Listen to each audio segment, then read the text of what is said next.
smoke's black when she walks through the door.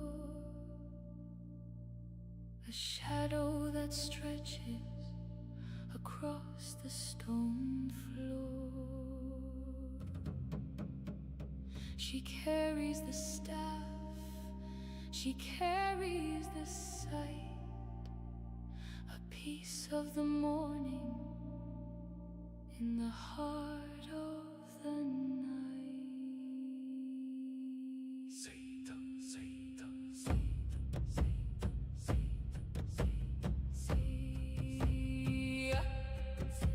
the staff hits the wood where the kings used to stand. Fate is a needle in a trembling hand. You asked for the rune, you asked for the flame, but you're too weak to carry the weight of your name. The thread is unweaving, the truth is bereaving, the vulva is spinning, the spirit and bone. The seeds of your ending have already been sown.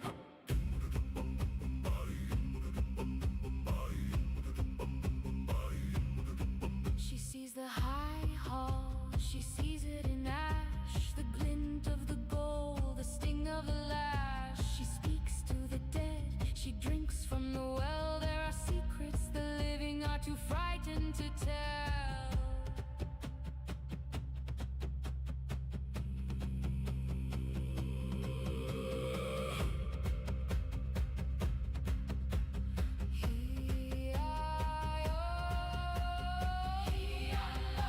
The thread is unweaving, the truth is bereaving, vulva is spinning, the spirit and bone. The seeds of your ending have already been sown.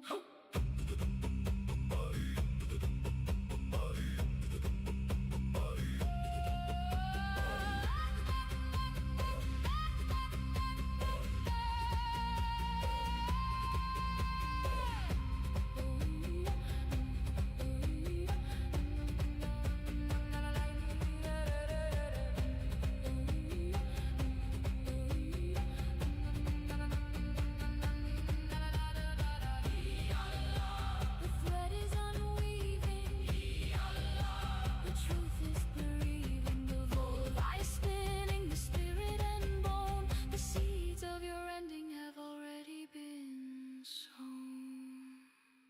The weird is full.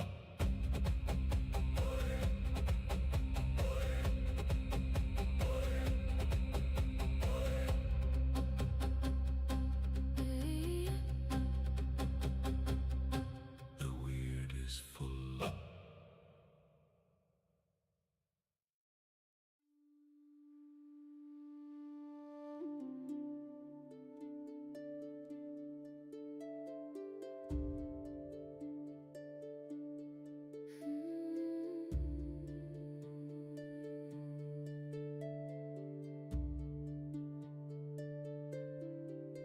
Across the foam where the gray sea dies, I see the gold in your mortal eyes.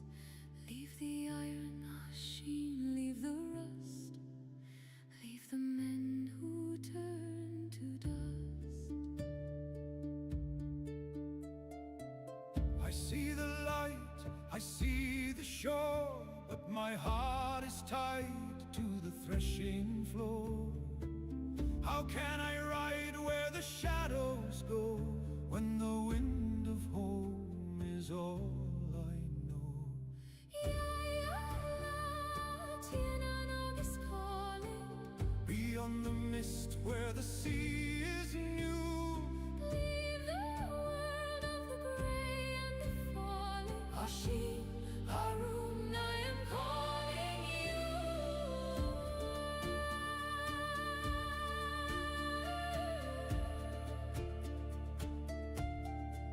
10,000 winters in a single breath, the land of youth, the end of death.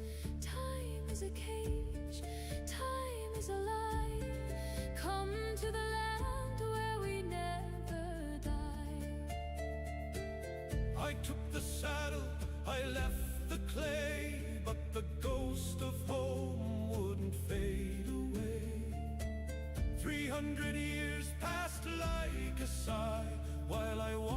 the golden birds fly by. Asheen, my love, stay on the horse. I must see the hills, I must find my source. If you touch the ground, the years will strike. The world is changed, it is nothing alike. I touch the ground and the ground turned gray.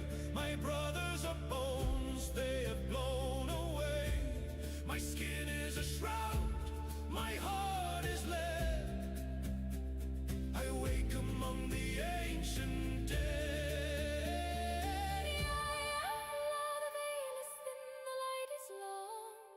We are the pulse, we are the song. You chose the shore, you left the tide. The mist has closed on the mortal side.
Is a shroud on the sleeping glen. We lay out the bread for the healing of men. A silver shadow moves over the height. Breed carries embers to swallow the night. Her footsteps are soft as the falling of wool, while the moon o'er the she is heavy and full. Breathe life in the cold of the clay. Lead us from shadow and into the day. With the spark of the forge and the flow of the spring.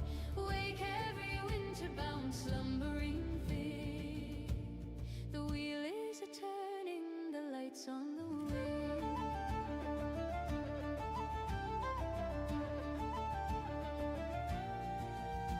She stands at the anvil where destiny's cast, to hammer the future and soften the past.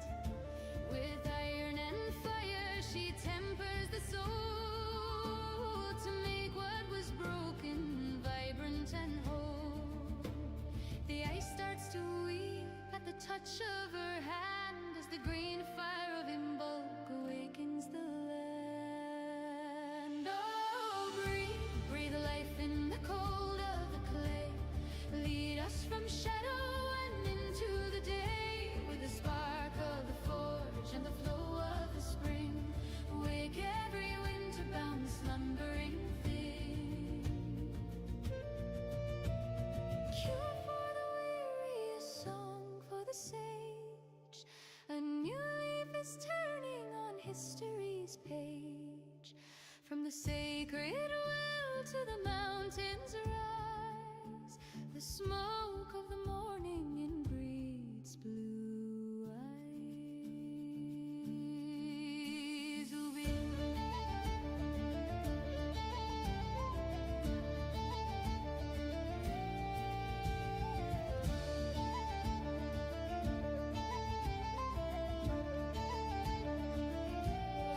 Oh, breathe life in the cold of the clay. Lead us from shadow and into the day. With the spark of the forge and the flow of the spring. Wake every wind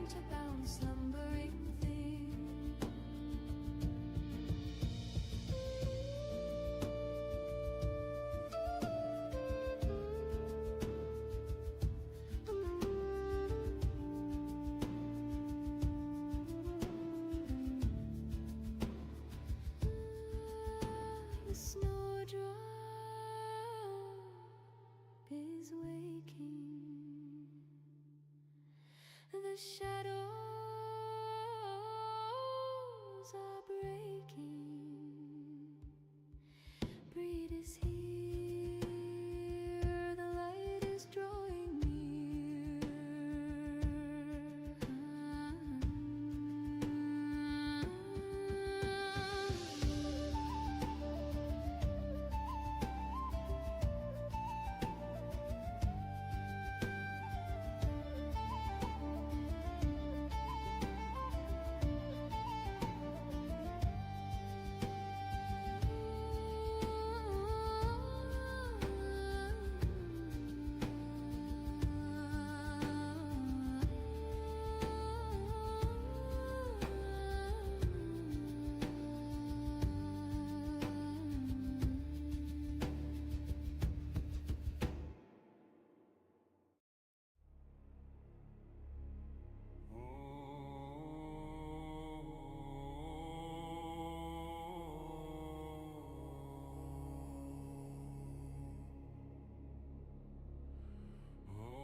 Frost rules and winter's own will.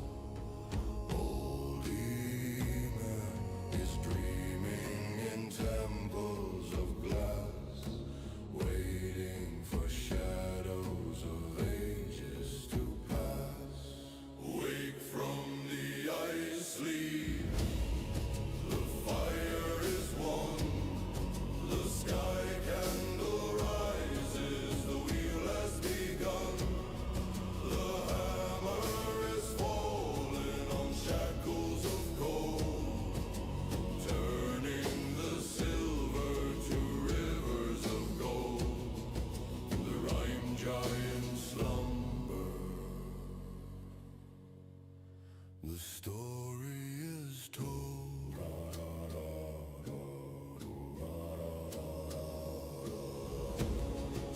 The wolf age is fading, the high winds subside. The thaw is a river of bone-chilling tide. From the roots of the world tree, the sap starts to climb, breaking the silence of ancient long time. The stones are whispering, the glaciers they weep, as the lords of the winter fall back into sleep. Isa is breaking, Soilo is waking. From the iron wood to the salt sea foam, the light is finding its long way home. Wake from the ice sleep, the fire is won, the sky candle rises, the wheel has begun. The hammer is falling on shackles of cold, turning the silver to rivers of gold.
Hello, my friends, and welcome back to the tavern. It's another beautiful evening, and I hope that you're all doing well. I hope your weekends went well, and I hope that you are all thriving throughout the week.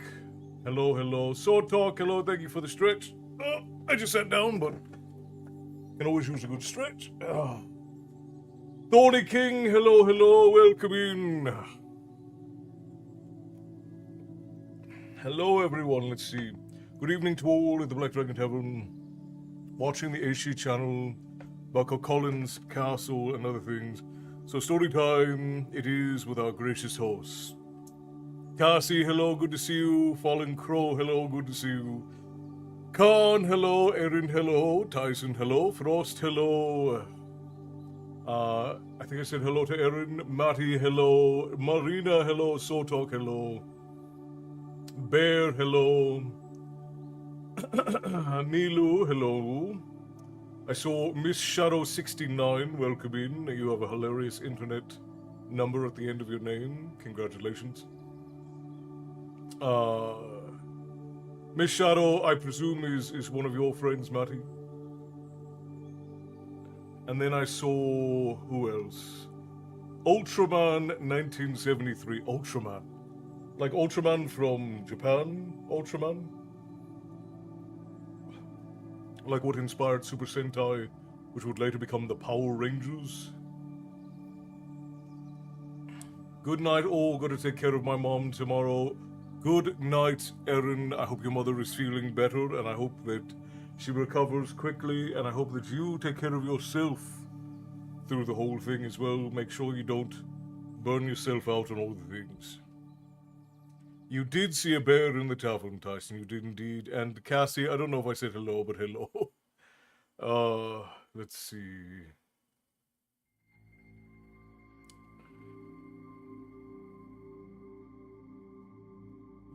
Three streams, finally made it in 3 in a row, Colin. You used to have Sword Talk also as a 3 streak.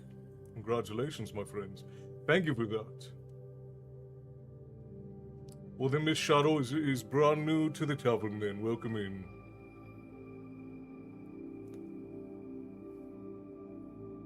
Nah, from his just been in the shadows. I see, I see. Well, welcome in. It's very good to have you. I'm glad you've joined us. You decided to join us on a very good night, because we are in the midst of Christopher Polini's Eragon. It's backwards here, but I promise it's Eragon. And Stephanie, hello. Oh, you know what? I just realized I forgot to put the TikTok chat up. Stephanie, you're not late at all. I am running dreadfully late, and thank you for the heart me. I have a terrible habit of thinking I can get more done in the time I have than I actually can, and it makes me late for everything. And if there's one thing I despise about myself, it is that. Fernando, hello, my friend, welcome in. I lost my 89 stream streak on Killshot Kitty, even though I was there and chatting. I don't even know how that glitched. I was so annoyed. Yeah, the streaks are temperamental on the best of days. I don't know. See, because I don't think, like, if a stream goes down and then you lose connection, I don't think that should make you lose your streak. It doesn't seem right. Kirk, you said, I am not sure what the needs of the service will allow. Time for my damned hobby, sir, but until leaving is forced upon me, I will man my spot at the rail. Well, welcome in, Kirk. It's good to see you. Grab your seat, fill your tankard. We are gonna get right into it. We're gonna run... I just realized that the audio is ridiculously loud. Hang on. Sorry about that. I just realized the background was super loud. He's not late. He'll always be here. I do try to be. Also, book 3 is official at 108 pages, and I'm at chapter 12, and my choose a character tabletop RPG is nearly ready for beta testing. You're just running through things. Nobody, hello, good to see you. I can't believe I've been here for 20 months. It's insane. And I appreciate you for the long commitment to story time in the tavern, Marina. Better late than never. That's true. That's true. All right, friends, let's go ahead and very quickly we're going to run ads for our friends over on Twitch so that they do not get interrupted or have to watch pre-rolls, God forbid. So it'll be 3 minutes, friends. If you've never been in before, Twitch makes us run a little bit of ads. If you have Turbo or you're a subscriber, you don't have to sit through them. But this is how we keep them from interrupting us or forcing you to watch them before you're even allowed to pop in. So we're going to run 3 minutes. We'll get a whole hour without them, and then we'll have to run another 3 minutes in an hour. I do apologize for it, but it is inevitable in this economy. So if you sit through, I do appreciate it. It does help with the tavern a tiny bit. It's a small little tip for the tavern. Just for sitting through, so it is appreciated. So we will be right back for our friends over on Twitch. Everybody else will continue chatting in the meantime. Hello, happy to meet Molly. Long time no see. How are you? Well, I'm sure you've been in, but I haven't seen you in chat in a while. But hello and welcome in. It's good to see you. We're doing spectacular. Kirk, you said, how far are we roughly into the novel? So we are about 4 or 5 chapters in. He literally just got Saphira. Saphira just hatched in the last episode of this story. We are on page 37. So we are just barely scratching the surface of this big old dragon egg.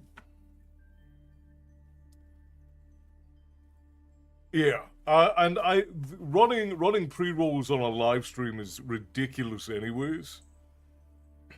Una got me in the D&D server so I can beta test on the tabletop RPG, and I fine-tune it and finish the other 6 characters. I wish you the best of luck, Matty. Developing an RPG, a tabletop RPG is a hell of a lot of work.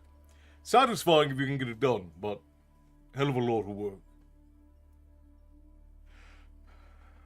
I will be back. We will await your return, sort of.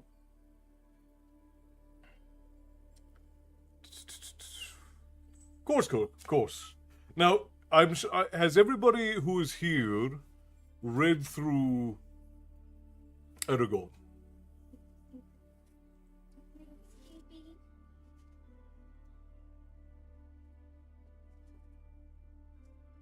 Marina has not, Frost has.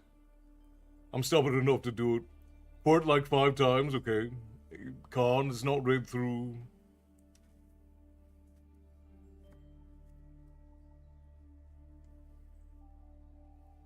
I have, but many years ago. Matty's never read through. My father-in-law's 4th wife's name is Saphira. That's it's a hell of a connection. Mary Beth is not. Kirk hasn't in a long time. Thorny King, thank you for... Bless you, my darling. Thorny King, thank you for the tips to the tavern keeper. I didn't even see that pop. Did you get a tavern? I don't know why it's not giving me... It didn't give me any sound. Normally it gives me sound. Well, enjoy your Green Man's draft there. Crow's never read it. Matty's never read it. I have a meeting with the GM, service manager, and parts tomorrow about my 3-year review, if possible. So I need all the good vibes. So you're gonna nail it, Tyson. You're gonna nail it. I bought all the hardcovers when you started reading. Did you really, Court? That's amazing. My mother's sister's friend's best auntie's dog is very... My eldest son did, and told me I should read it. Well, see, there you go. Bobby, hello, thank you. Well, thank you for the tip. Now it made a sound. That was weird. Enjoy your meat of the Morning Star there. Thank you for tipping the tavern keeper and ordering the tavern fare. Bear, you've read it a few times. Bear is a very prolific reader. Stephanie read it many years ago. Beth, hello, good to see you. Read them over. You've read the whole set. You guys are ridiculous. It's been a while since we've seen you, Beth. I hope that you're well. Your seat is open. Go ahead and grab it. Fill your mug, and we will begin here shortly. No trouble at all, Thorny King. Welcome in. Or welcome back in, I guess. And strong in the Schwartz. Evening Castle, Una, and Tavern family. Bobby, it's good to see you. I'm glad you made it in. All right, my friends. I think ads are done, and I think that fair enough we can jump right in to story time. I have a good feeling about it, but it never helps to have the tavern in my corner. Well, we're always in your corner, Tyson. You'll have all the good vibes and prayers and glasses raised to your good fortune and your health.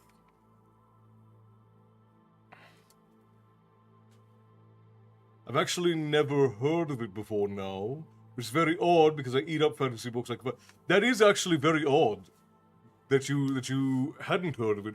Eragon was one of the largest like young adult sci-fi fantasy and yeah, young adult sci-fi fantasies of what the early 2000s. The fact that you managed to not see anything about it is fascinating. It almost takes skill to avoid. It'd be like not having heard of Harry Potter. Not quite as big as Harry Potter, but it'd be like not having heard of Harry Potter in like 2012.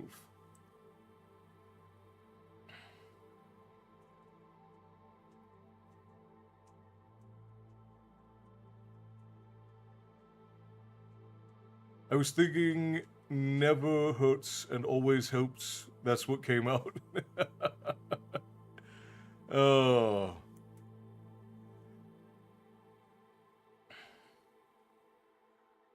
I didn't know that, Bobby. I don't know if you're talking to me, but I knew that, Bobby. I am hoping that they do not do him dirty with the series. I'm hoping whoever he is producing doesn't screw him the way that the film did. Because the film absolutely, I've said this before, that film basically derailed his career. And it's taken him almost 15 years to recover. And it's such a tragic thing to happen to such a young man.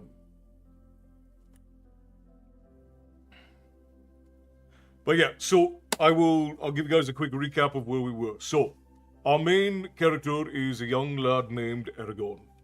Eragon is a young boy living with his uncle and his cousin in a small village near a very cursed and horrific place called the Spine. And while he was out hunting, he happened upon a magically appearing stone. That stone he thought might be valuable, but it scared off his prey because he was out hunting. So he brings it back with him and tries to sell it to some merchants in town. Nobody wants to buy it because they're not sure what it is. But he takes it home, and when we last left off, in the middle of the night, it hatched into a baby dragon. And that baby dragon will become the title cover of the story, but we will get to that. For the folks who have not read the book, I'm not going to spoil anything. We'll just carry on and go through it as if this is everybody's first time. What a waste of Jeremy. I agree. Jeremy Irons is such a spectacular actor, and I was a complete and utter waste. And the sad thing is that the young man who played Eragon actually did a fair job. It's just the writing was so abysmal, and the direction was absolutely disgusting. It was awful. Awfully done. This is not necessarily for everybody.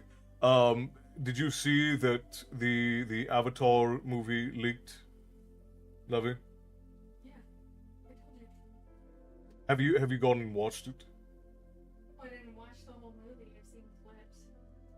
Yeah, they did absolutely everything we were afraid they were going to do with the Avatar series. The animation is really good. Yeah, the animation does look good. But the voice acting and the story are abysmal. Because they fired all the original voice actors from the show and hired new ones. So that they would be courtly figures, be more like the characters that they were portraying. Yeah. Like they for some reason they felt the need to hire um a blind woman to play Toph because Toph is blind. It's just an odd thing. An odd thing. You should pick the actors and voice actors that are best for the characters, and it's just such an odd choice that they made. Yeah, I sadly I was afraid that they were going to bumble this series. I was afraid that they were going to ruin it, and it seems to me that Paramount has in fact taken it in the exact wrong direction, and they are not going to do well. Did you ever watch Reign of Fire? I love Reign of Fire. Reign of Fire is one of my favorite dragon movies of all time. Reign of Fire is a spectacular. Yeah. Well, Matty, you enjoyed Korra, if I remember correctly. If you liked Korra, you'll like the movie, but it's got a lot of that contrived sort of forced progress of the story. Like everything is very terribly convenient rather than the characters working for anything.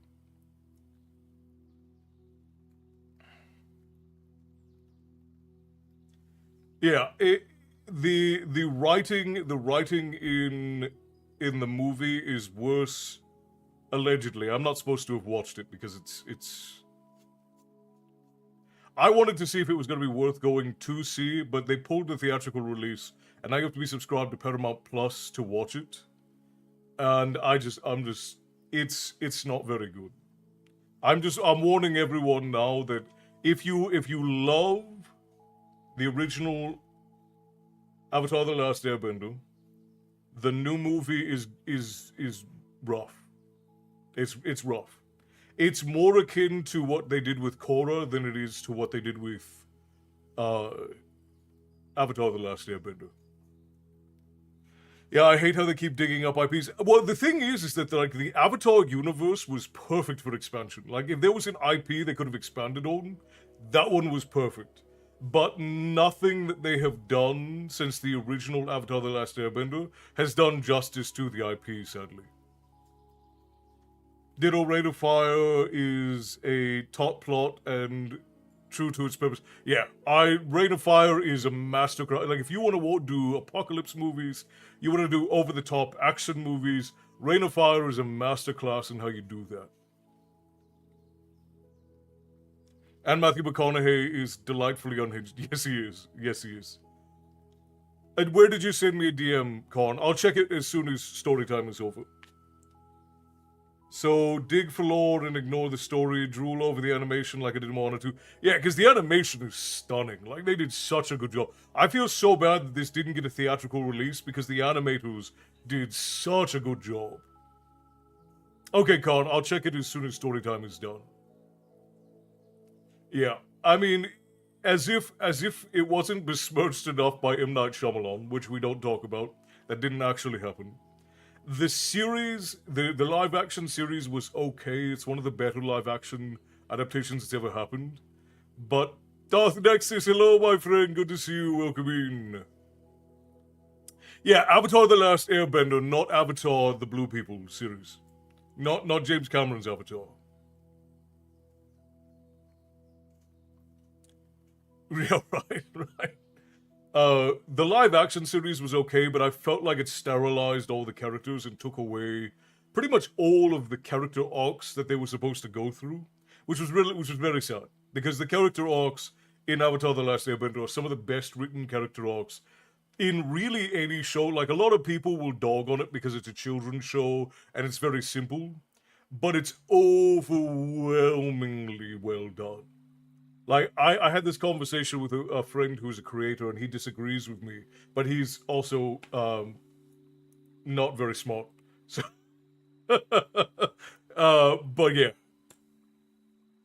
See, there are quite a few people who like Legend of Korra better. The problem with Legend of Korra is that it intentionally undoes everything that the first series did in order to put Korra above Aang, rather than just having her go through struggles and earn it like Aang had to. Like it goes through and it breaks its own rules over and over and over again, and it turns what.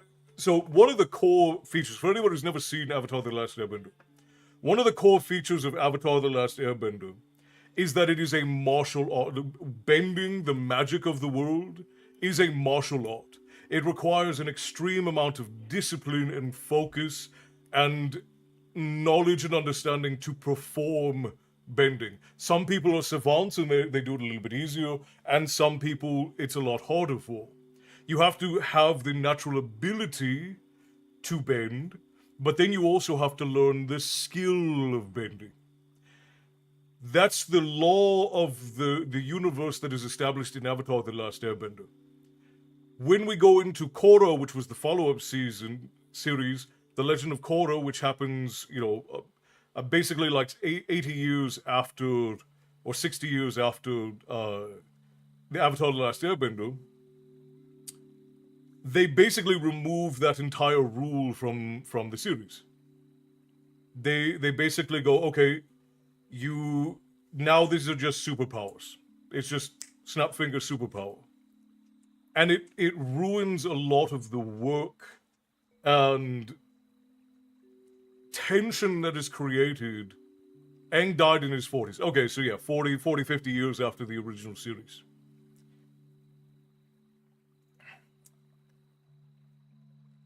Well, I guess it would be 30 years after the series then, because if he's in his 40s.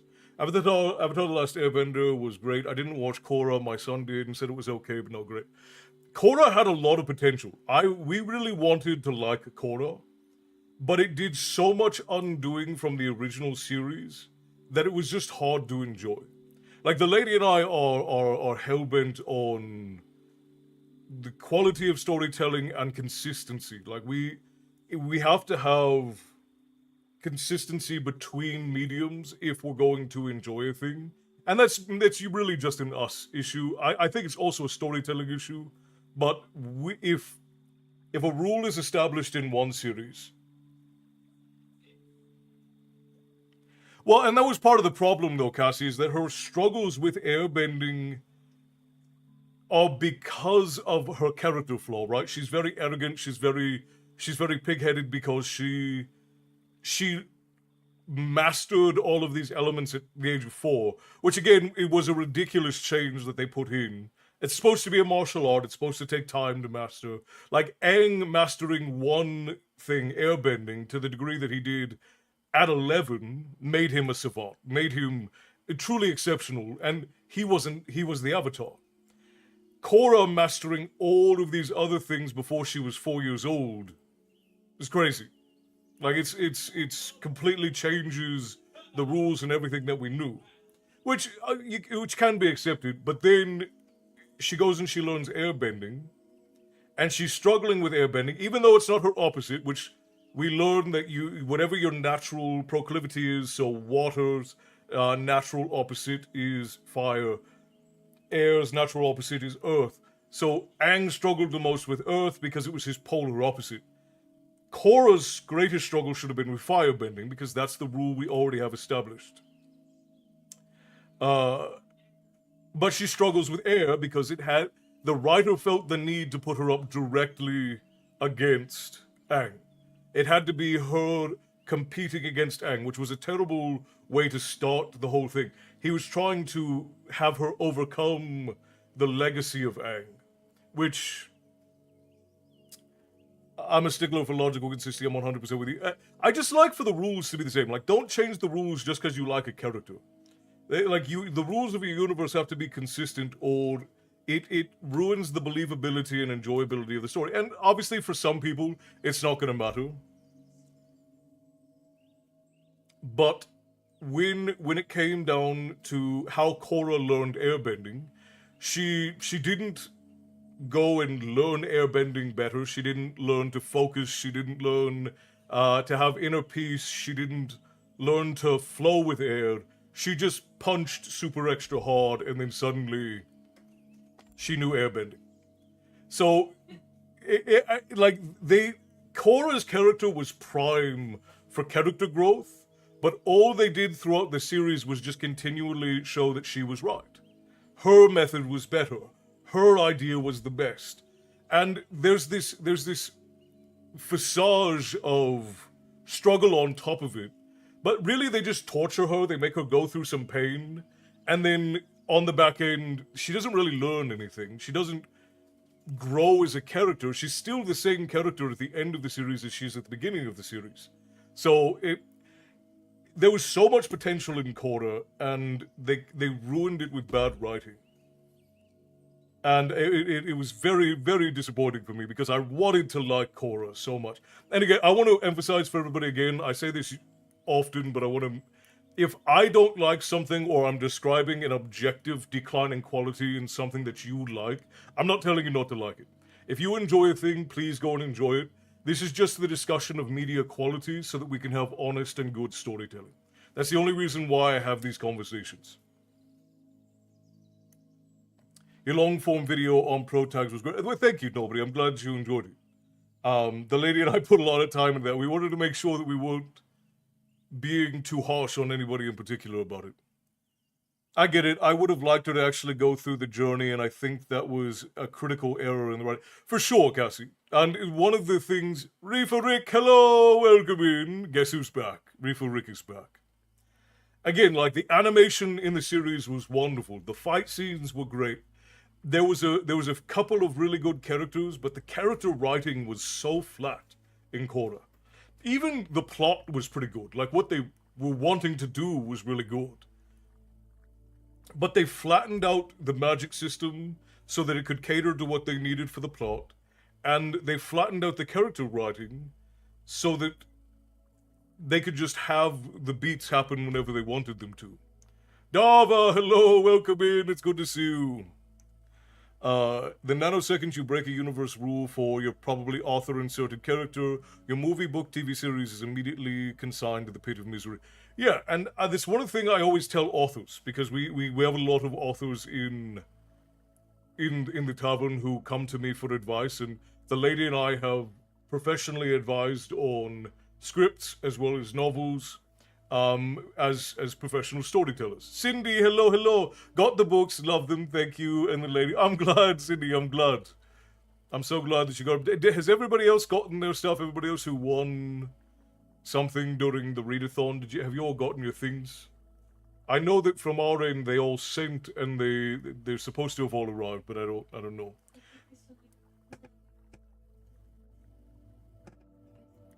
We still need to send Jody her sticker and book. And Bobby bought a round for the tavern, so raise a glass, my friend. Frost got the cup and pin. Tyson got his. It required discipline, which she never had. It appeared she was never really raised with much ethics. You see her parents in the beginning, like, they're glad she has to go, finally. Like she was a problem, not just because of the destruction, but because of her attitude. I mean, her opening line is, I'm the Avatar, deal with it. Yes. Yeah. So we have this problem on two ends, right? You see this a lot in anime, where male characters are like, shh. They'll start out as like a loser, but then suddenly they're like, everybody loves them. Right? They can do no wrong. Their farts don't stink. Everybody's just following them around sniffing as they walk by. Fire Deck, thank you for the confetti and the rose. I appreciate you. Tips to the tavern keeper, always appreciated.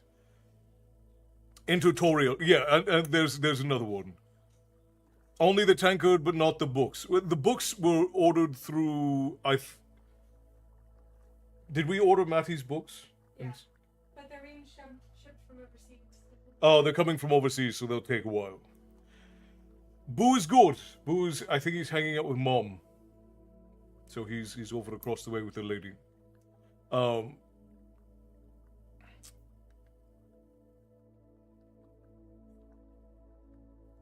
But yeah, you'll get these male characters who they start out as losers, but then they get a superpower they didn't have to work for. And then suddenly everybody loves them, like, oh my gosh, you're so amazing. Oh, it's crazy that you do this. One of the ones that we've watched recently that's like this, what was it? Jack of all trades, master of... Yeah. Or Jack of all trades, party of none. Which, in and of itself, is an okay show, like, it's alright. But it just, everybody loves the guy, and he doesn't struggle for anything. Like, he almost dies a couple of times, but you know he's not going to. He's the main character, so there's no tension there, and everybody loves him. He can do no wrong. He's so amazing. And it's just boring. It's a boring protagonist. And then you'll see the same thing with some female protagonists, where suddenly they'll pick up a sword. They've never touched a sword before, but suddenly they're amazing and they can do all of the swords. Kirk, hello. Oh, I already said hello. I thank you for the stars, my friend. You don't have to do that. Well, damn their eyes. I have to go. Good night. Enjoy me with you all. Thank you for the tips to the tavern keeper, Kirk. Rest well, my friend. I appreciate you. Have a good night, and we'll see you back on Thursday. Thank you kindly, my friend.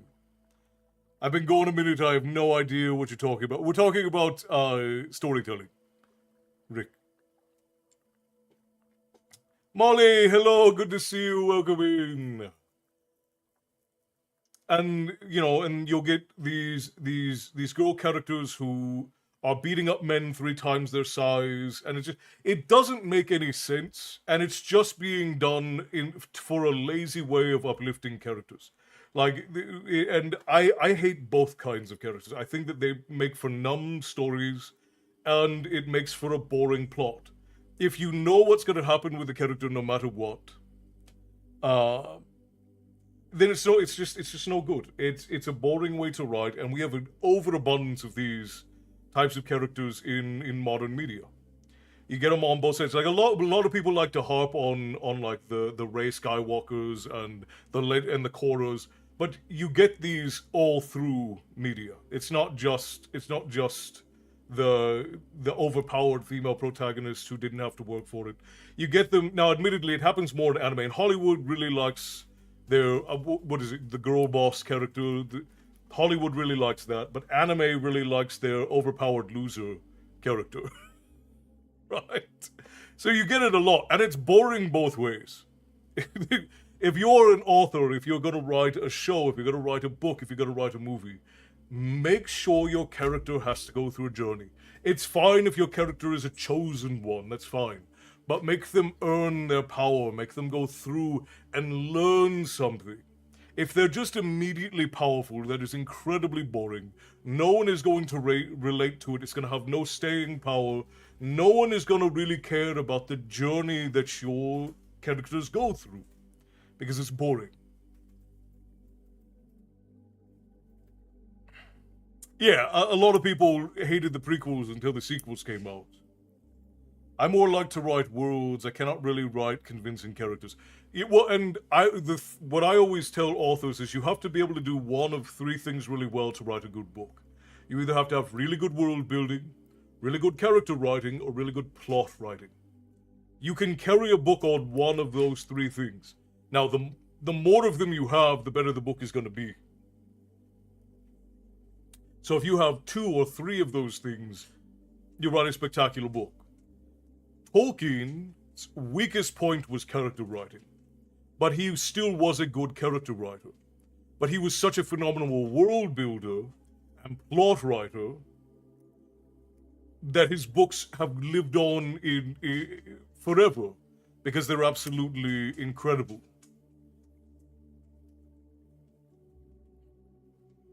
Anyways, that was a bit of a ramble. I apologize, friends.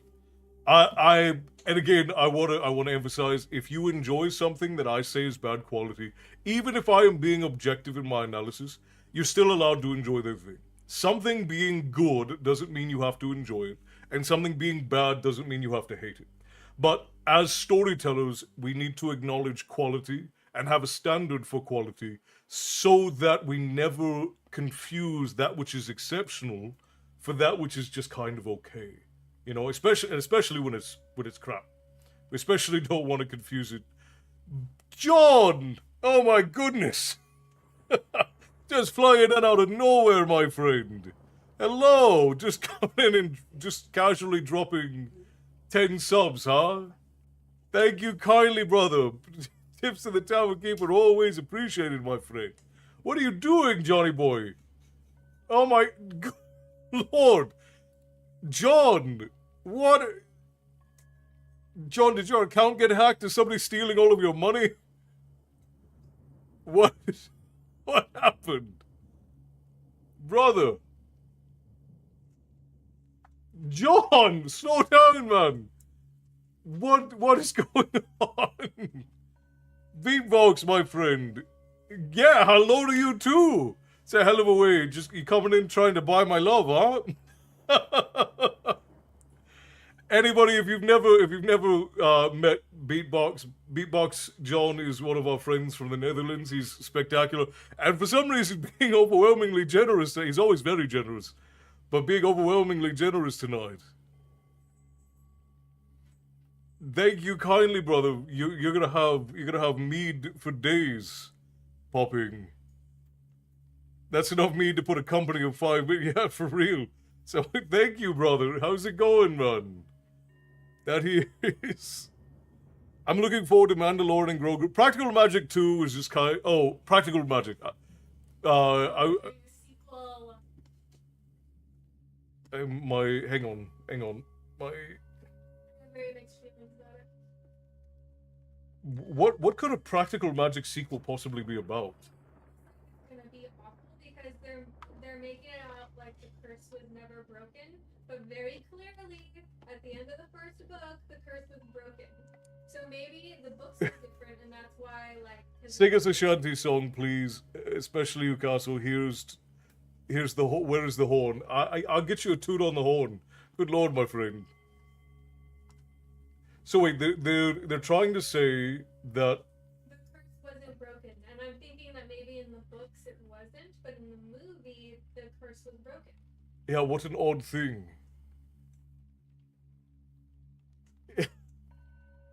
Thank you, John. Sorry, we'll get you a shanty and a toot. Oh, okay. All right. Hang on. I know what's happening. I was like, why is nothing loading? Okay, so hang on. Because John is spamming. Johnny boy, thank you. That's enough, brother. Thank you. I appreciate you, mate. That is way too much. You're being far too generous. You're not drinking, right? You're completely sober right now. I don't want you to wake up tomorrow and be like, oh my god, where did all of this money go?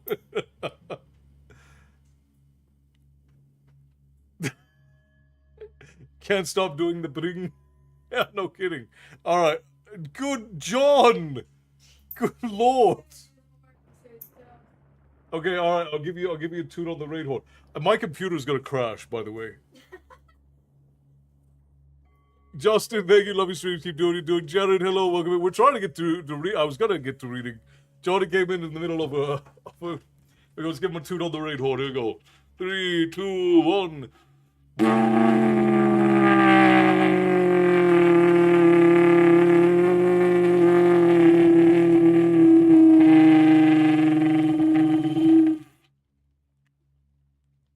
Yeah, well, the fight scenes in Legend of Korra are spectacular. They're like definitely some of the better in the series. I know, just because John is spamming me with bits, and now it looks like my computer's gonna crash. I had a hospital trip last night. Why? What happened, Jared?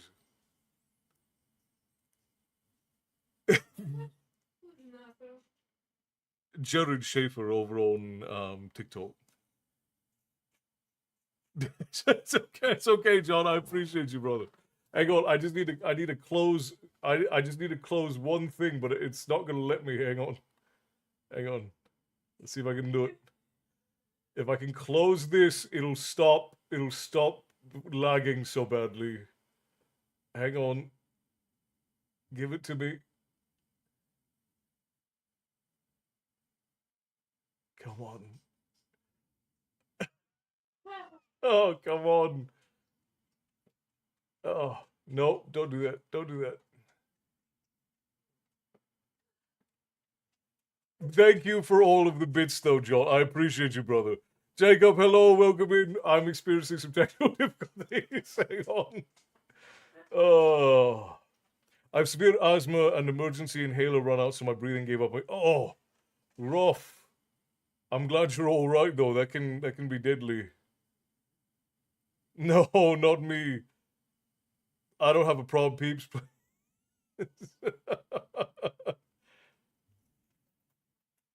No, this is the glitches are all coming from my end. Hang on.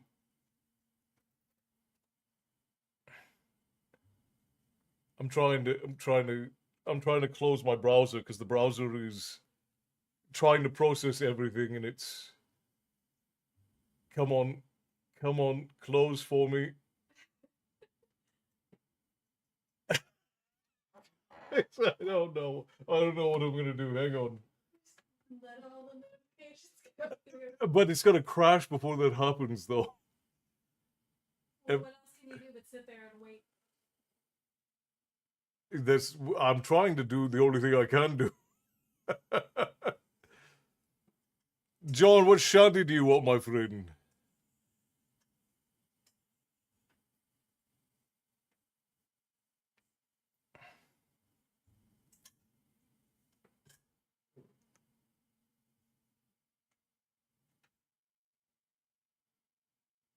Sorry, saying it. Yeah, you're probably not going to be able to hear me because now it looks like my network is crashing. So hang on.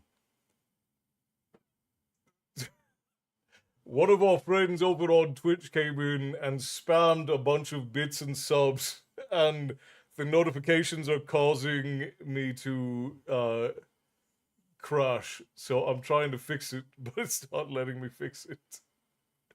I don't even know if anybody can hear me at the moment. I'm still working for me. Yes, that's funny. I left for a minute and the stream is crashing. It's going real bad over on TikTok. TikTok is down near because everything for me is like freezing, guys. So I don't know what's gonna happen. Hang on, I'm trying to fix it though. No, don't do that. Don't do that. Oh, it's trying to open the browser's AI assistant. Don't do that. That would be the worst. Okay, all right. So then it's just. Okay, good. I have a good computer. The problem is that Streamlabs is so heavy that if I get a bunch of notifications in a row and I have the browser open, it does this. There has been far more than 10 meads handed out, all gonna fail this one. Yeah. I'm trying to fix it, guys. Give me. Oh my god! And now I'm disappearing over on TikTok. TikTok has me fading out.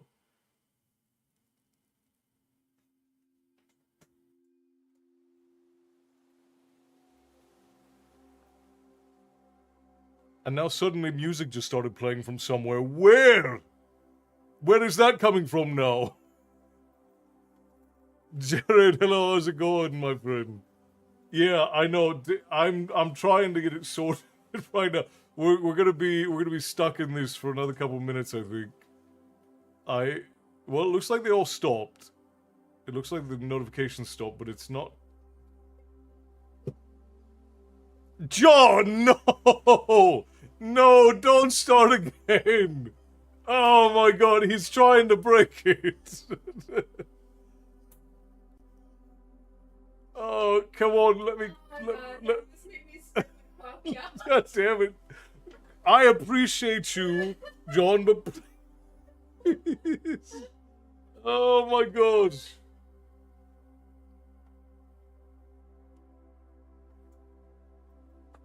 Yeah, there's supposed to be music playing from somewhere, but it's.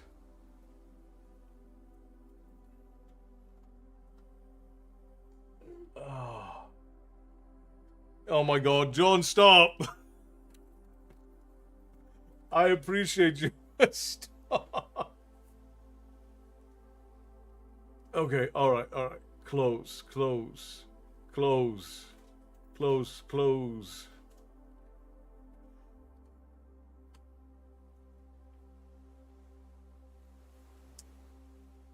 John, you are a menace, brother. It's the Readathon all over again, it is. Oh my goodness. Literally killing my computer with kindness.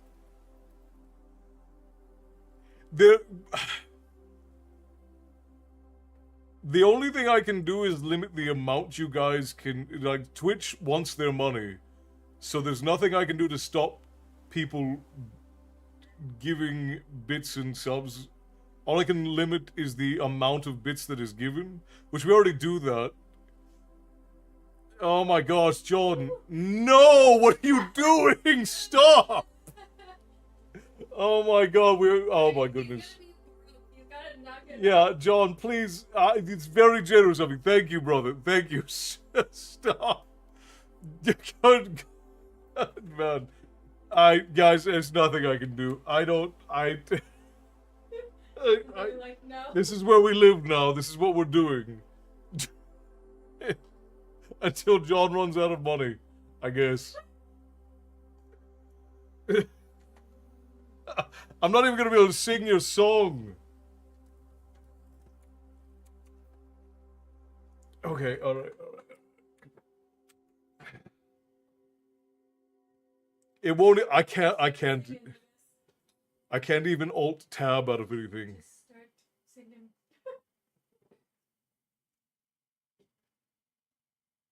This is the one where this is the one thing that a Viking can't defend against donations, right? We're not used to being given money for free. My browser too, no joke. Oh no! Now I think that my computer is crashing. Hang on. Okay, no, it's not. It's not. Well, no, actually, it is. Hang on. I can't see anything anybody's saying. Feedback says yes. I'll wait for 2 minutes.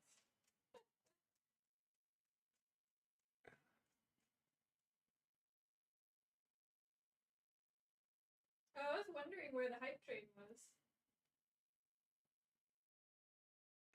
Yeah, it's at level 6. Good lord. It's level 7, actually. Oh, John, please stop. I hope to God that he's sober and he's not doing this after having been drinking.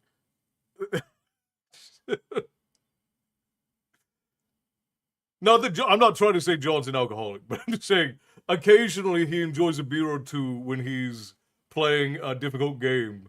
And I'm hoping he wasn't playing something difficult and then came over here afterwards. I appreciate you showing the love, brother. Thank you. I can't do anything. It won't let me.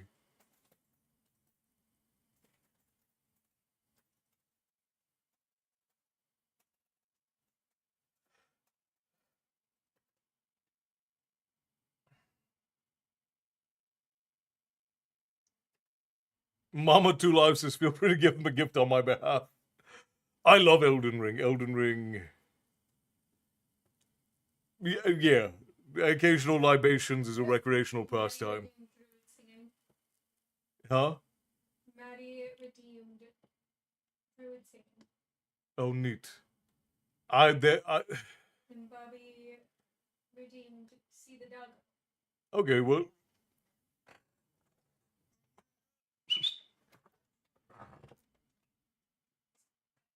Come say hello. Everyone wants to see you. Up, up. Up, up. Come on. There he is. Ugh. Big boy. Ugh. There he is. Big, beautiful guy. He's going to be covered by all the mead, though.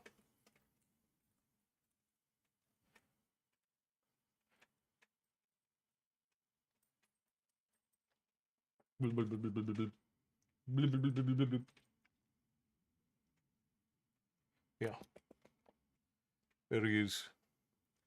John, live your best lives. It's Mom Too Live. Yeah, we have 2 cats, John. 2.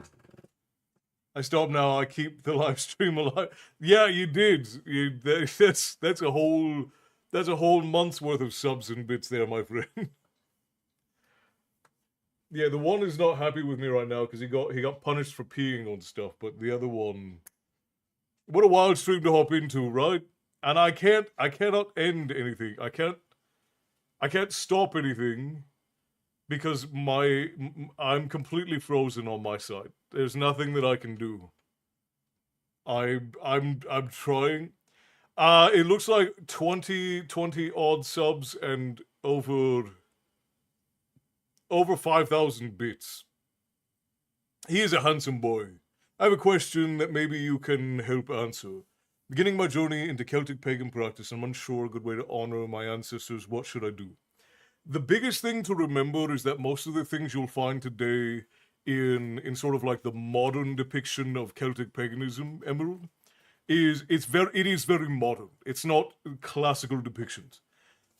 Honoring ancestors the way that our ancestors did it is by keeping alive tradition, by honoring the land, by honoring their sacrifices, right?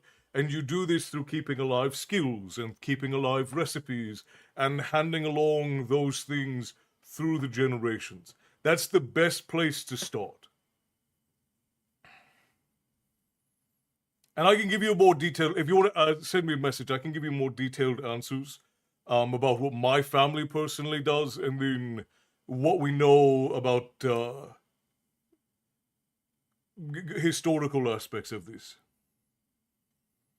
Sometimes in a year, okay, go all out. But yeah, let's go on. Well, I quit smoking cigarettes, so yeah, I work hard and study. I don't do this every week. Yeah, John, I appreciate the heck out of you. It's very, very generous.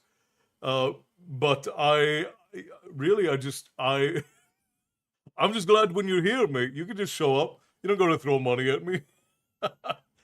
The hype train, it looks like, ended. But I can't see anything, so I don't know. I don't know what's going on. I'm trying to. Okay, all right. I've got a little control back. Hang on.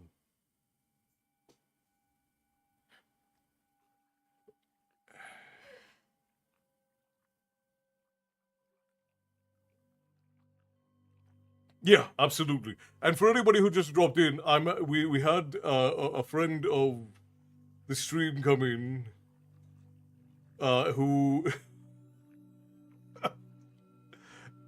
just absolutely inundated us with gifts and whatnot. I now dub him the official goth. He's a Visigoth.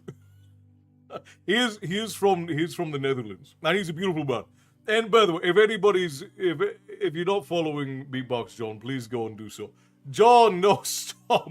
Mama 2 Live, thank you for the rose. I was just about to be able to fix this. Stop. Oh my god. Mama 2 Live, thank you for the rose. You guys, tips to the Tavern Keeper, always appreciated, even when they're breaking things. Okay, alright. Oh, he's saying you need to sing. I will sing. You gotta tell me what song you want. I can't bring up lyrics for songs. We have a phone. That's true, I do. I forgot about that. Alright, we're gonna do a song at the beginning of Storytime, which it's not the beginning of Storytime anymore. We've been doing this for the last 20 minutes.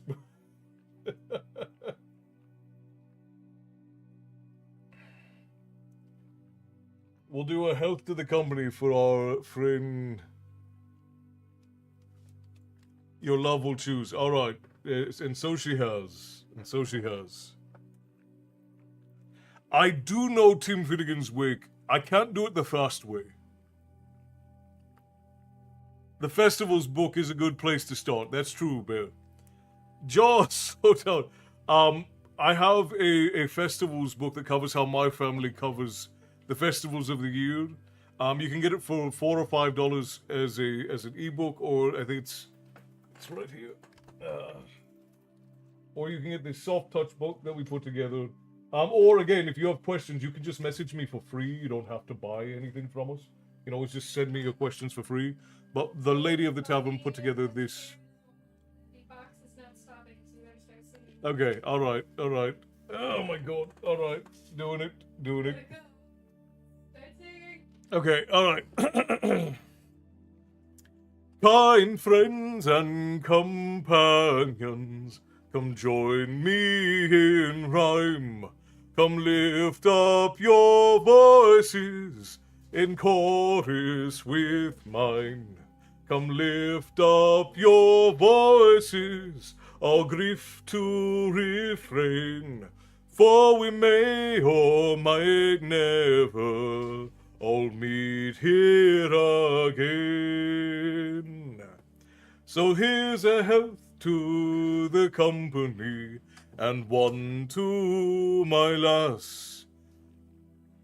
Let us drink and be merry, all out of one glass. Let us drink and be merry, oh grief to refrain. For we may or might never all meet here again. Here's a health to the dear lass that I love so well, for her style and her beauty, for none can excel. There's a smile on her countenance as she sits on my knee. There's no man in this wide world as happy as me.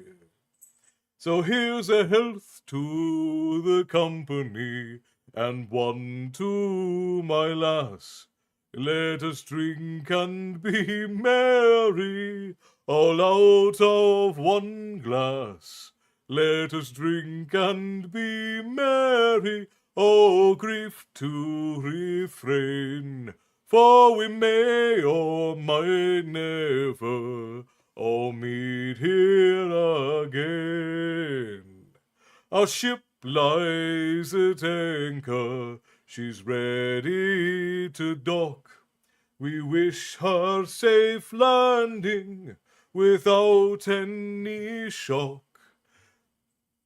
And if ever I should meet you, by land or by sea, I will always remember your kindness to me. So here's a health to the company, and one to my lass. Let us drink and be merry, all out of one glass. Let us drink and be merry, all grief to refrain. For we may or might never all meet here again. Sláinte, my friends. Mama2Live, thank you for the roses over on TikTok. Tips to the Tavern Keeper, always appreciated. Bobby, thank you for tipping the Tavern Keeper as well. John, thank you for the tips to the Tavern Keeper. I appreciate you. Good night, Khan. Rest well, my friend. Oh, good lord. So I got an ancestry DNA test, and most of my ancestors either come from Norse pagan or Celtic pagan countries. So I study runes, and my deity is Celtic. Yeah, generally, if you have any sort of Scottish or Irish or Welsh descent, you're gonna have some Scandinavian in there. There was a lot of crossover between those two groups in the 9 to 1200s and a little bit before that. So that's generally how it goes.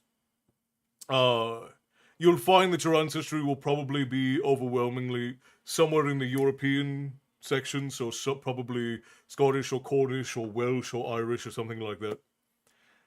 But yeah, Emerald, you're welcome to send me any questions that you have.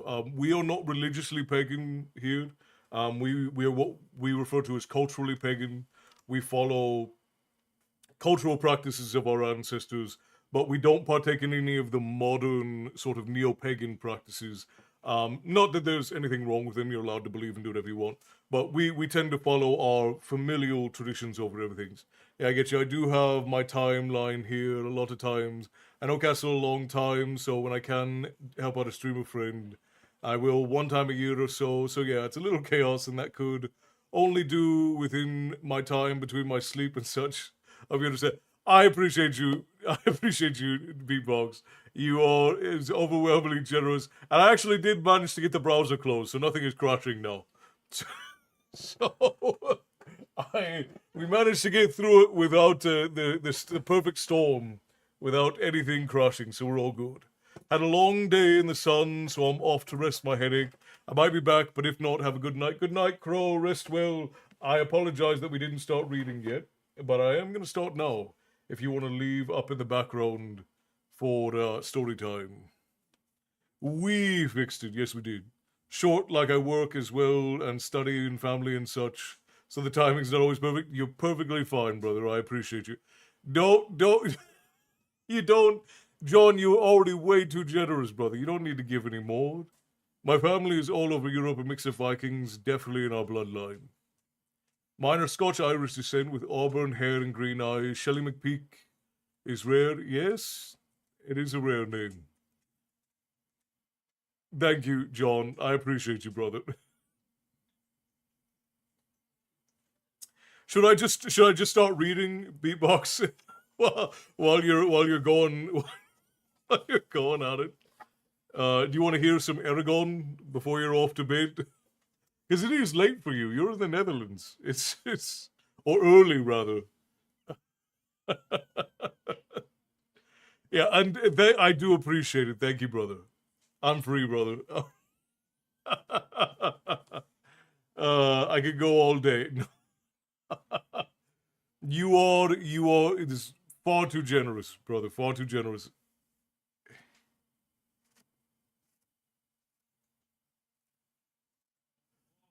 Yeah, everybody kind of goes through their sporadic gifting points.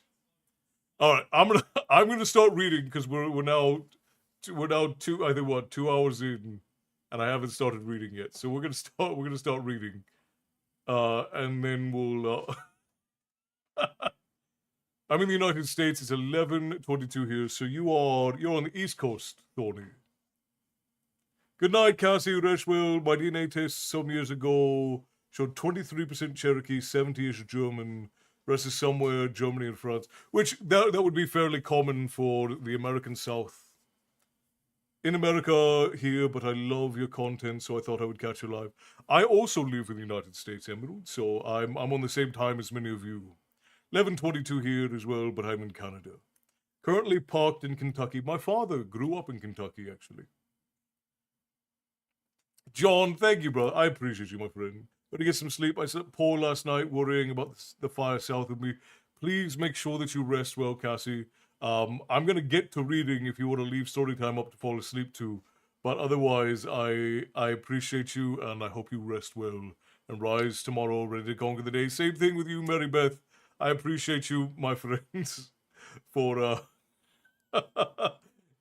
for putting up with me and for sticking through John being a bit of a menace, a generous menace, but a menace nevertheless.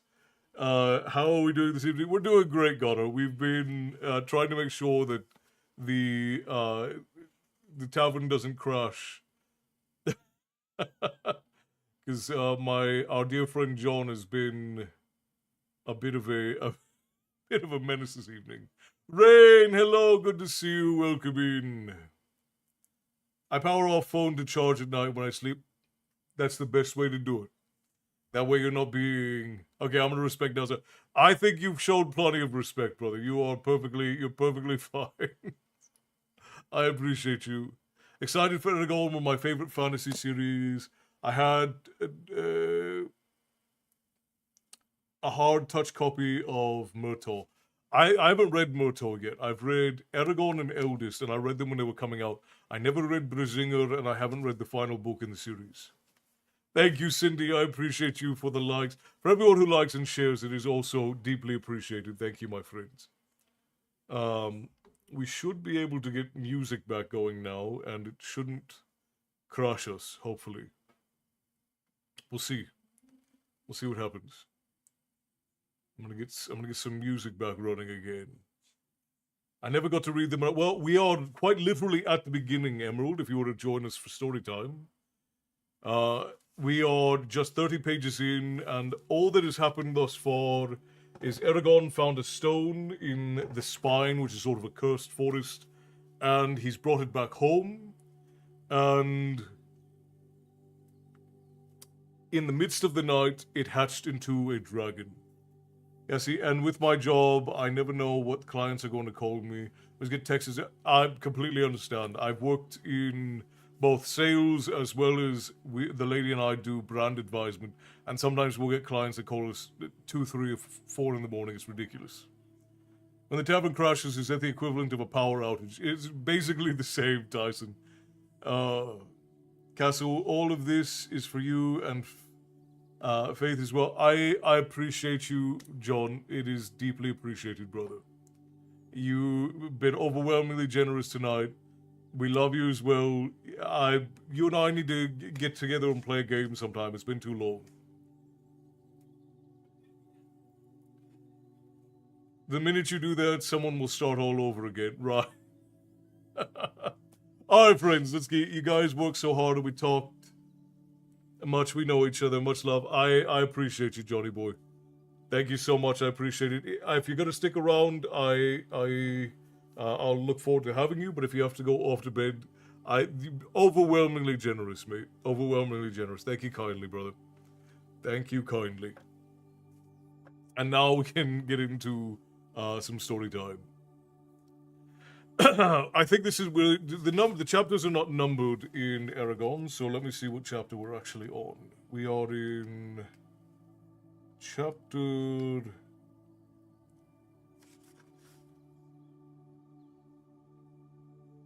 on chapter 5. Our brother, let us flow on your story flow. Alright, mate. Thank you kindly again, brother. Again, if you don't follow Beatbox John, Beatbox87, please do.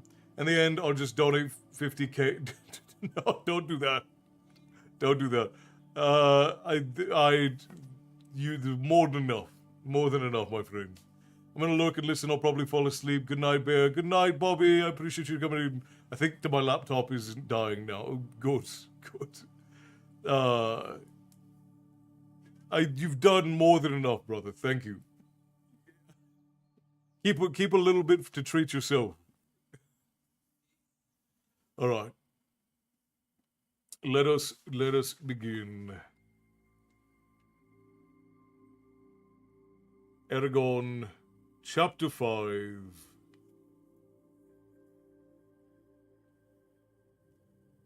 Then you got a good laptop. Here we go. Go follow Beatbox. He does actually some really incredible gameplay. He's got sort of a semi-pro gamer, and he's very good. And he's an interesting man. Well worth a follow. The storms are rolling in. We've actually had clouds out here in California too. It's been odd. All right. We begin chapter 5 of Eragon by Christopher Pellini. Awakening. The dragon was no longer than his forearm, yet it was dignified and noble. Its scales were a deep sapphire blue, the same color as the stone. But not a stone, he realized. An egg. The dragon fanned its wings. They were what had made it appear so contorted. The wings were several times longer than its body, and ribbed with thin fingers of bone that extended from the wing's front edge, forming a line of widely spaced talons. The dragon's head was roughly triangular. 2 diminutive white fangs curved down out of its upper jaw. They looked very sharp. Its claws were also white, like polished ivory, and slightly serrated on the inside curve.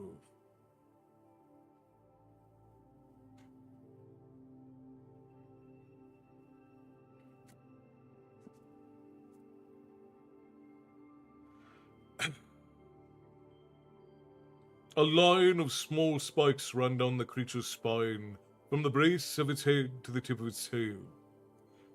A hollow where its neck and shoulders joined created a larger than normal gap between the spikes.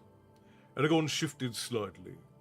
The dragon's head snapped around, hard ice blue eyes fixed on him. He kept very still. It might be a formidable enemy if it decided to attack.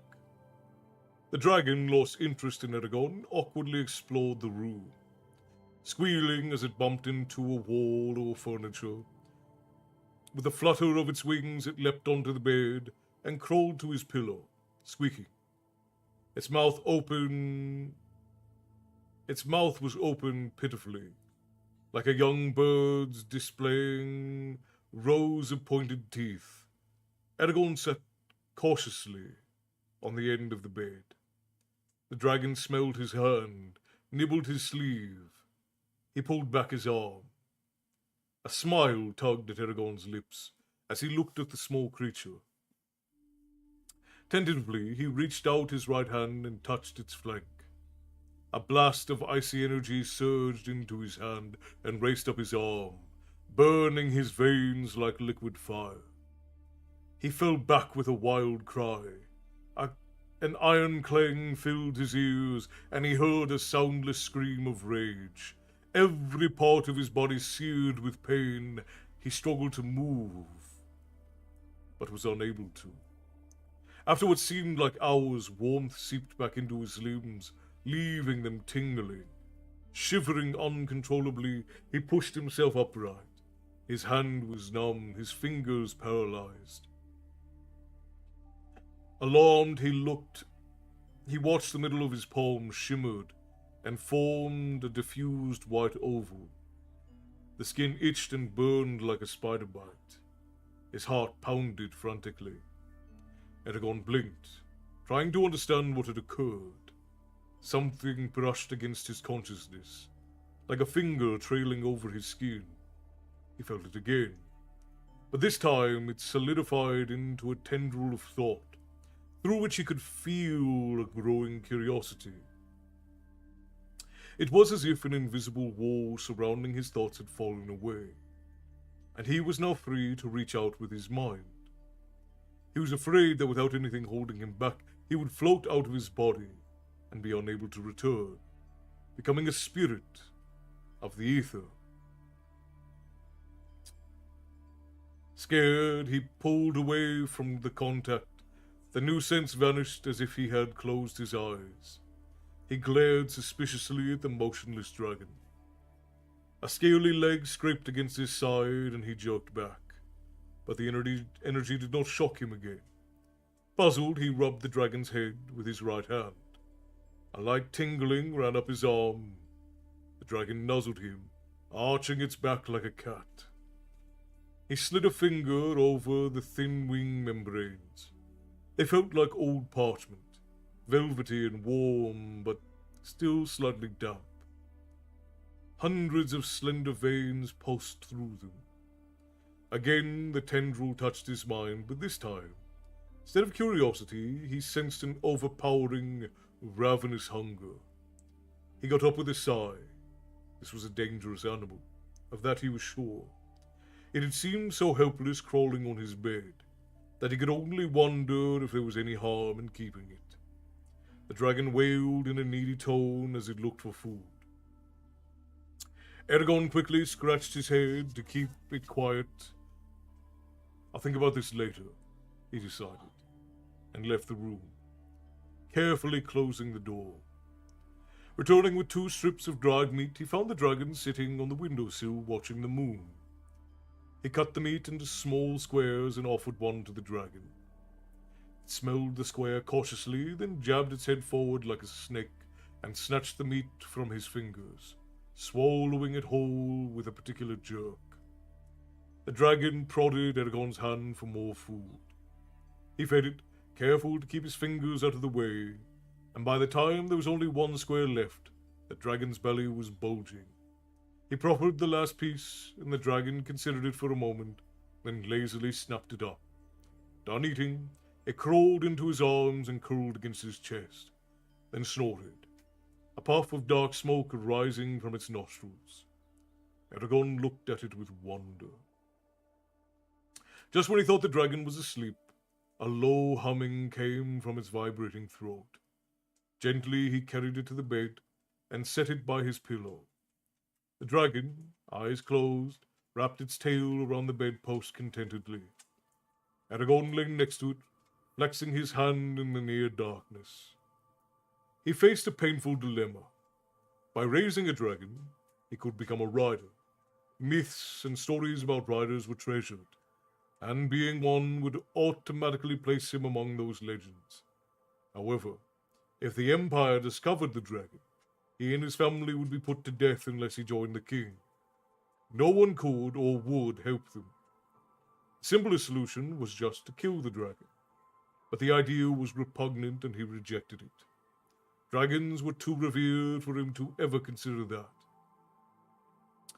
Besides, what could betray us? He thought. We live in a remote area and have done nothing to draw attention. The problem was convincing Garrow and Rorin to let him keep the dragon. Neither of them would care to have a dragon around. I could raise it in secret. In a month or two, it'll be too large for Garrow to get rid of it. But will he accept it? Even if he does, I can't get enough food for a dragon while it's hiding. It's no larger than a small cat, but it ate an entire handful of meat. I suppose it'll be able to hunt for itself eventually. But how long until then? Will it be able to survive the cold outside? All the same, he wanted the dragon. Who wouldn't want the dragon, right? Like, who wouldn't want to keep the dragon? Oops, ads are starting. I guess I waffled for a bit too long.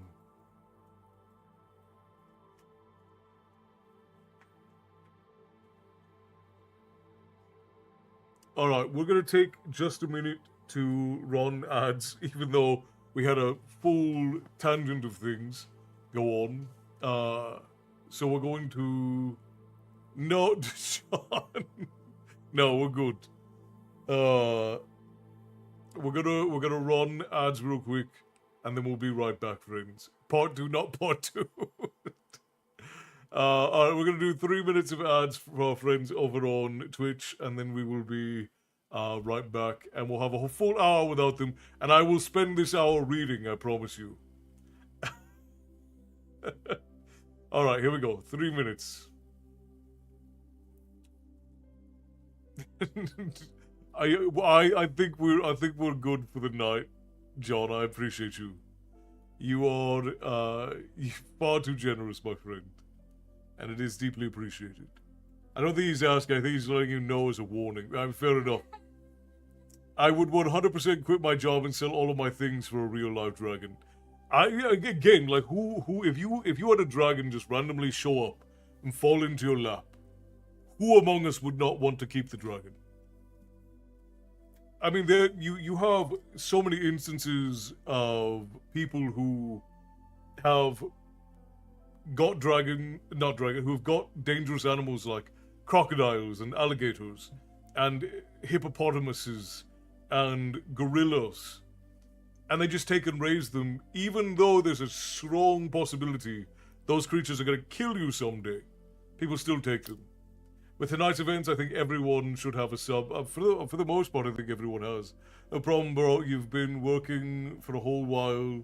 To me, man, every most morning before work, I appreciate you, brother.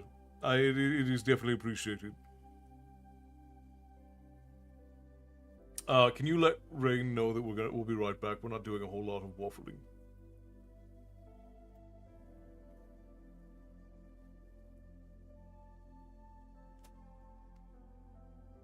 Jazz, thank you for the gifted subs. I appreciate you.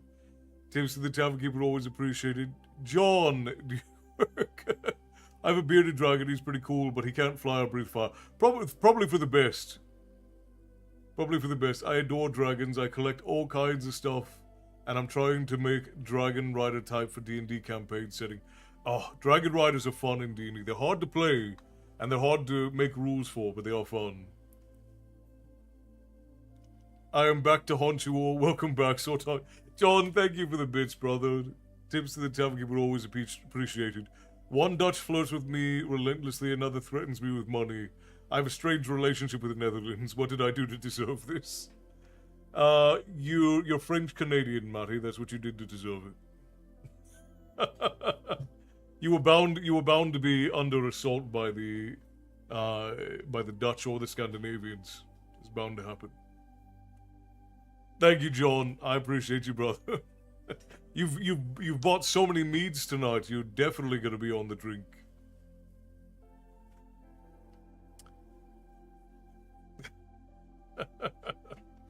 Here, I'll take a tiny sip for John as well, since he's been so generous tonight. Sláinte, my friend.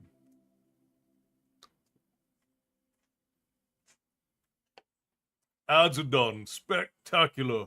We are back. Jazz, good to see you, love. Thank you for the gifted subs. I appreciate you. Alright, we're just gonna go right back into the story, my friends. Sorry, this is just getting to be funny. I appreciate you, brother. I appreciate you. Okay, I'll give one shot to you as well. But this is gonna be maybe a little crazy. Don't do anything crazy. My granddad was French. My German grandma became French Canadian. See, there you go. That's what she did to deserve it. All right, let's continue. When dawn came, the dragon was sitting atop his bedpost. Oh, determined, he fell asleep with the dragon cradled against him. Don't worry, Castle. You have me worried tonight, my friend. I appreciate the heck out of you. That's very, very kind. But when you get in your sly moods, I never know what you're gonna do. All right, let's continue. When dawn came, the dragon was sitting atop his bedpost, like an ancient sentinel welcoming the new day. Eragon marveled at its color. He had never seen such a clear, hard blue. Its scales were like hundreds of small gemstones. He noticed that the white oval on his palm, where he had touched the dragon, had a silvery sheen. He hoped he could hide it by keeping his hands dirty. The dragon launched off the post and glided to the floor. Eragon gingerly picked it up and left the quiet house, pausing to grab meat, several strips of leather, and as many rags as he could carry. The crisp morning was beautiful. A fresh layer of snow covered the farm. He smiled as the small creature looked around with interest from the safety of his arms. Hurrying across the fields, he walked silently to the dark forest, searching for a safe place for the dragon to stay. Eventually, he found a rowan tree, standing alone on a barren knoll. Its branches, snow-tipped grey fingers that reached towards the sky. He set the dragon down by the base of the trunk and shook the leather onto the ground. With a few deft movements, he made a noose and slipped it over the dragon's head. As it explored the snowy clumps surrounding the tree, the leather was worn, but it would hold. He watched the dragon crawl around, then untied the noose from its neck, and fashioned a makeshift harness for its legs so the dragon would not strangle itself. Next, he gathered an armful of sticks and built a crude hut high in the branches, layering the inside with rags and stashing the meat. Snow fell on his face as the tree swayed. He hung more rags over the front of the shelter to keep the heat inside. Pleased, he surveyed his work. Time to show you your home.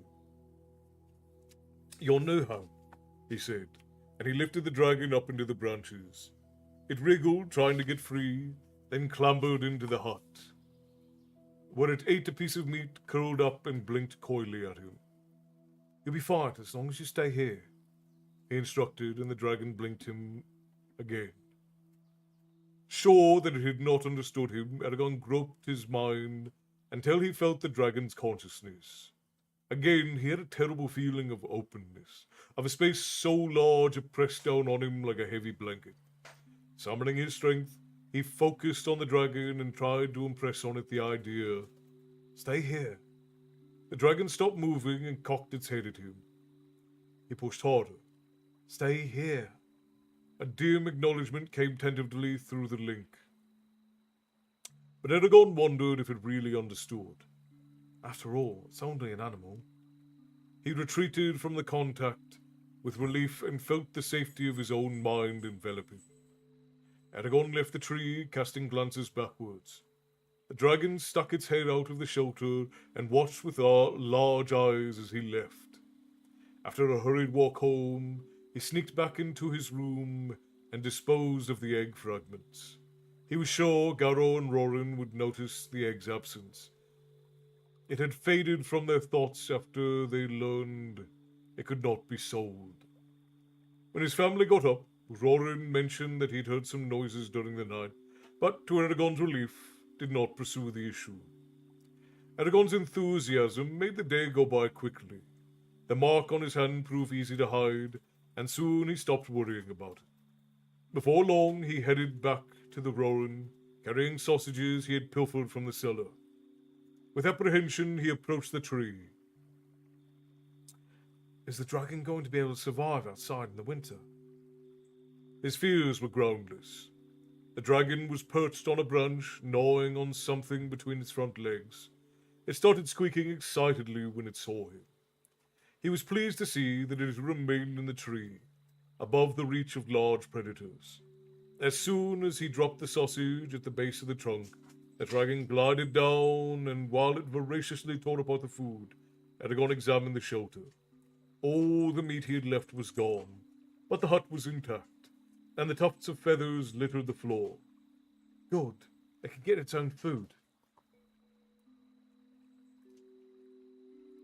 Sticks and rags for a hut for a dragon seems to be Lisa, hello, welcome in, it's good to see you. Jim Carrey was amazing in the 90s. Ace Ventura was one of my favorite movies in the end. Yeah, Jim Carrey is absolutely spectacular. In my normal moods, I'm a bugger as well.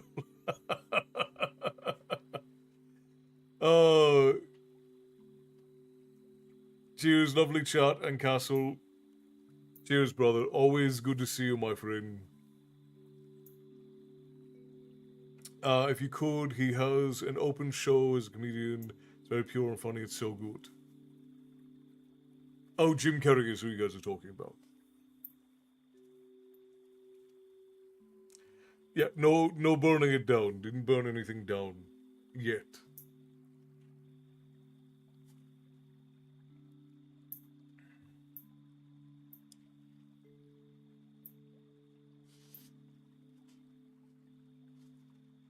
It struck him that he did not know if the dragon was a he or a she. He lifted and turned it over, ignoring its squeals of displeasure, but he was unable to find any distinguishing marks. Seems like it won't give up any secrets without a struggle. He spent a long time with the dragon. He untied it, set it on his shoulder, and went to explore the woods. The snow-laden trees watched over them like solemn pillars of a great cathedral. In that isolation, Eragon showed the dragon that he knew about the forest, not caring if it understood his meaning. It was the simple act of sharing that mattered. He talked to it continuously. The dragon gazed back.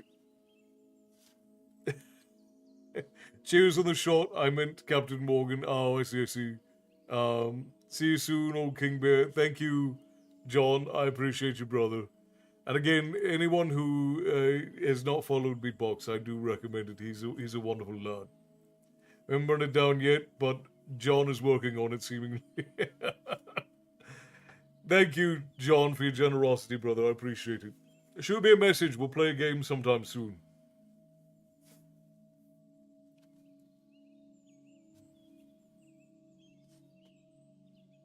The dragon gazed back at him with bright eyes, drinking in his words. For a while he just sat with it, resting in his arms, and watched it with wonder, still stunned by recent events. Eragon was starting for home at sunset, conscious of two hard blue eyes drilling into his back, indignant at being left behind. That night he brooded about all the things that could happen to a small, unprotected animal. Thoughts of ice storms and vicious animals tormented him. It took hours for him to find sleep. His dreams were of foxes and black wolves tearing at the dragon with bloody teeth.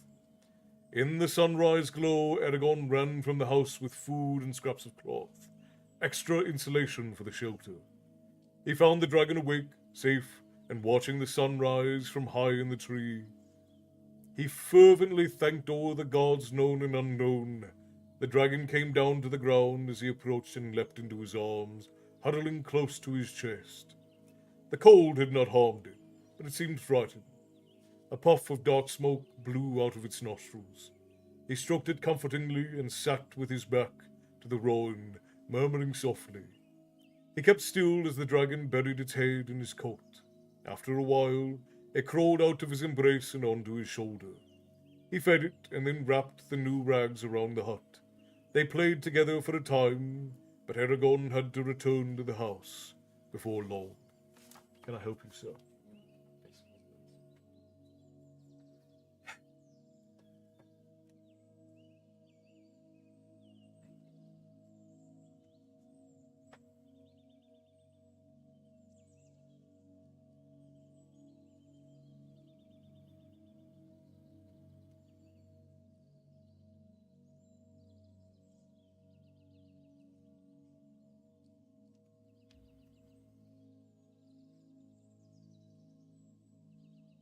All about the love. John's all about love. A smooth routine was quickly established. Every morning, Eragon ran out to the tree and gave the dragon breakfast before hurrying back. During the day, he attacked his chores until they were finished, and he could visit the dragon again.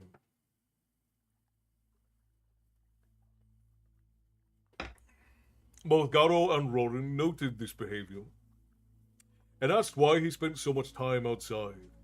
Eragon shrugged and started checking to make sure he was not being followed to the tree. After the first few days, he stopped worrying that a mishap would befall the dragon. Its growth was explosive, and it would soon be safe from most dangers. The dragon doubled in size in the first week. 4 days later, it was as high as his knee. It no longer fit inside the hut in the ruin, so Eragon was forced to build a hidden shelter on the ground. The task took him 3 days. When the dragon was a fortnight old, Eragon was compelled to let it roam free because it needed so much food. The first time he untied it, only the force of his will kept it from following him back to the farm. Every time it tried, he pushed it away with his mind until it learned to avoid the house and its other inhabitants. And he impressed on the dragon the importance of hunting only in the spine. There was less a chance of being seen. Farmers would notice if game started disappearing from the Palancar Valley. It made him feel both safer and uneasy when the dragon was so far away. The mental contact he shared with the dragon waxed stronger each day. He found that although it did not comprehend words, he could communicate with it through images or emotions. It was an imprecise method, however, and he was often misunderstood. The range at which they could touch each other's thoughts expanded rapidly. Soon, Eragon could contact the dragon anywhere within Anywhere within 3 leagues. He often did so. The dragon, in turn, would lightly brush against his mind. These mute conversations filled his working hours. There was always a small part of him connected to the dragon, ignored at times, but never forgotten. When he talked with people, the contact was distracting, like a fly buzzing in his ear. As the dragon matured, its squeaks deepened to a roar, and the humming became a low rumble. Yet the dragon did not breathe fire, which concerned him. He had seen it blow smoke when it was upset, but there was never a hint of flame. When the month ended, Eragon's elbow was level with the dragon's shoulder. In that brief span, it had transformed from a small, weak animal into a powerful beast. Its hard scales were as tough as chainmail armor, and its teeth like daggers. Eragon took long walks in the evening with the dragon, padding along beside him. When they found a clearing, they would settle against a tree and watch the dragon soar through the air. He loved to see it fly and regretted that it was not yet big enough to ride. This, to be honest, is nothing to do about donating, but yes, sub-gifting you for sure, because that's what Castle and the Lady and me in general love to do, connecting with people around the world. And for me, just supporting a bit when I can. To him as a streamer, when I first seen him on here, with one line, awesome, never forget. I think that I can sometimes do sometimes back. Makes sense for me. I absolutely appreciate it, John. Deeply appreciate it. And the lady and I, you know the lady and I, we adore you. We always try to lurk you when you're on.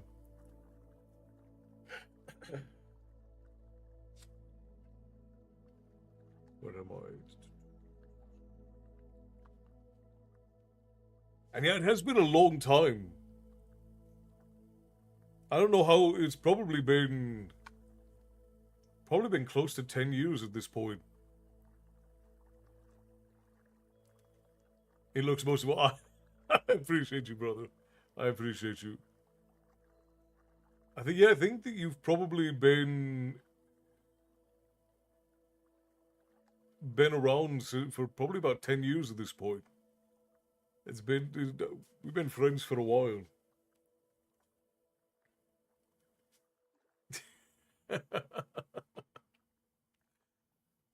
My beard used to be thicker. It's started to, the bear sent me some stuff to help with my beard itch that's been a problem, but my beard used to be so much thicker, and it's thinned out in recent years. But it's not as itchy anymore, so I appreciate Bear for that. Bear, who is also named John. Okay, where was I?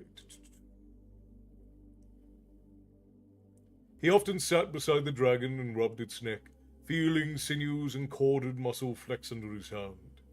Despite Eragon's effort, the forest around the farm filled with signs of the dragon's existence. It was impossible to erase all the huge, four-clawed footprints sunk deep in the snow, and he refused to even try and hide the giant dung heaps that were becoming far too common. The dragon had rubbed against trees, stripping off the bark, and had sharpened its claws on dead logs, leaving gashes inches deep. If Garo or Rowan went too far beyond the farm's boundaries, they would discover the dragon.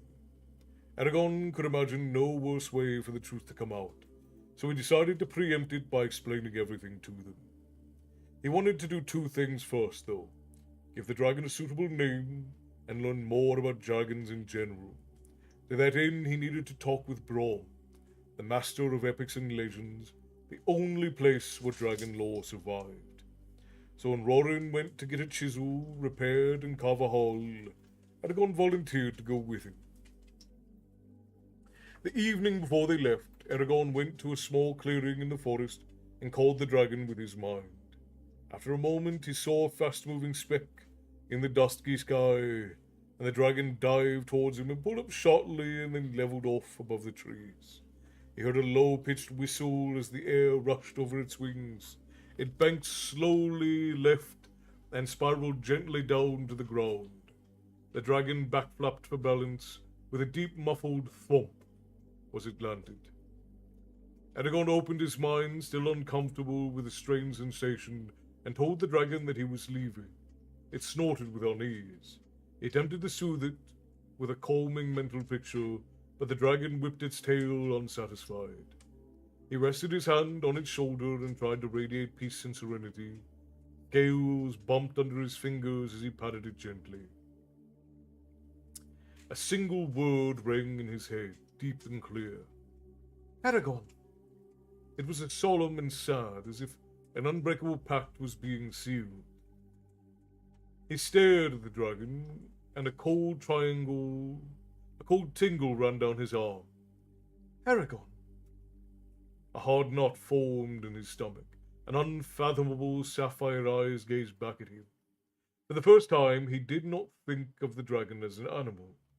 It was something else, something different. He raced home, trying to escape the dragon. My dragon. Eragon. And so ends chapter 5 of Eragon, my friends. Indeed, and that makes me a part in a way of my life. Just have to live with it. Man, don't worry, we're gonna do another chapter, John. We're gonna do another chapter. But that is the end of that chapter. I don't know how long this next chapter is. Yeah, the next chapter is only 10 pages, so we're gonna do another one. Of course, of course. I think that we have... Yeah, we still got 40 minutes before ads need to run, so we're good there. Alright, so we're just gonna pick right up into the next chapter, my friends. Imprinting on him like a bird. Yeah, yes indeed. Yeah, Polini has very oddly... No, you're good. You already paid for it. I'm hooked. I can't believe I never read them. I've always been a fan of fantasy. Polini having written this when he was like 14, 15 years old. No, you're alright, brother. You're alright.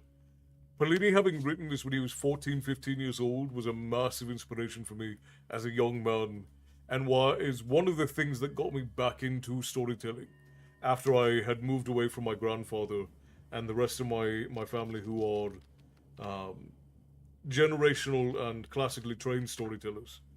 I've loved this book since I was a young man, and they are well worth a read. At least the first two. I've not read Brisingar and Murtaugh, which are like the last two books, but supposedly, at least Brisingar is very good. I've not read the last one in the series though. Alright. Let us continue, my friends. Tea for two.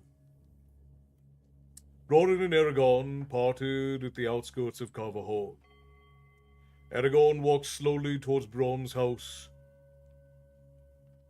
Engrossed in his thoughts, he stopped at the doorstep and raised his hand to knock. A voice rasped, "What do you want, boy?" He whirled around, and behind him, Brom leaned on a twisted staff, embellished with strange carvings. He wore a brown hooded robe like a friar. A pouch hung from his scuffed leathered belt, clasped around his waist. Above his white beard, a proud eagle nose hooked over his mouth and dominated his face. He peered at Eragon with deep-set eyes shadowed by a gnarled brow and waited for his reply. To get information, Eragon said. Roran is getting a chisel fixed, and I had free time. So I came to see if you could answer a few of my questions. The old man grunted and reached for the door. Eragon noticed a gold ring on his right hand. Light glinted off a sapphire, highlighting a strange symbol carved on his face. "You might as well come in. We'll be talking a while. Your questions never seem to end."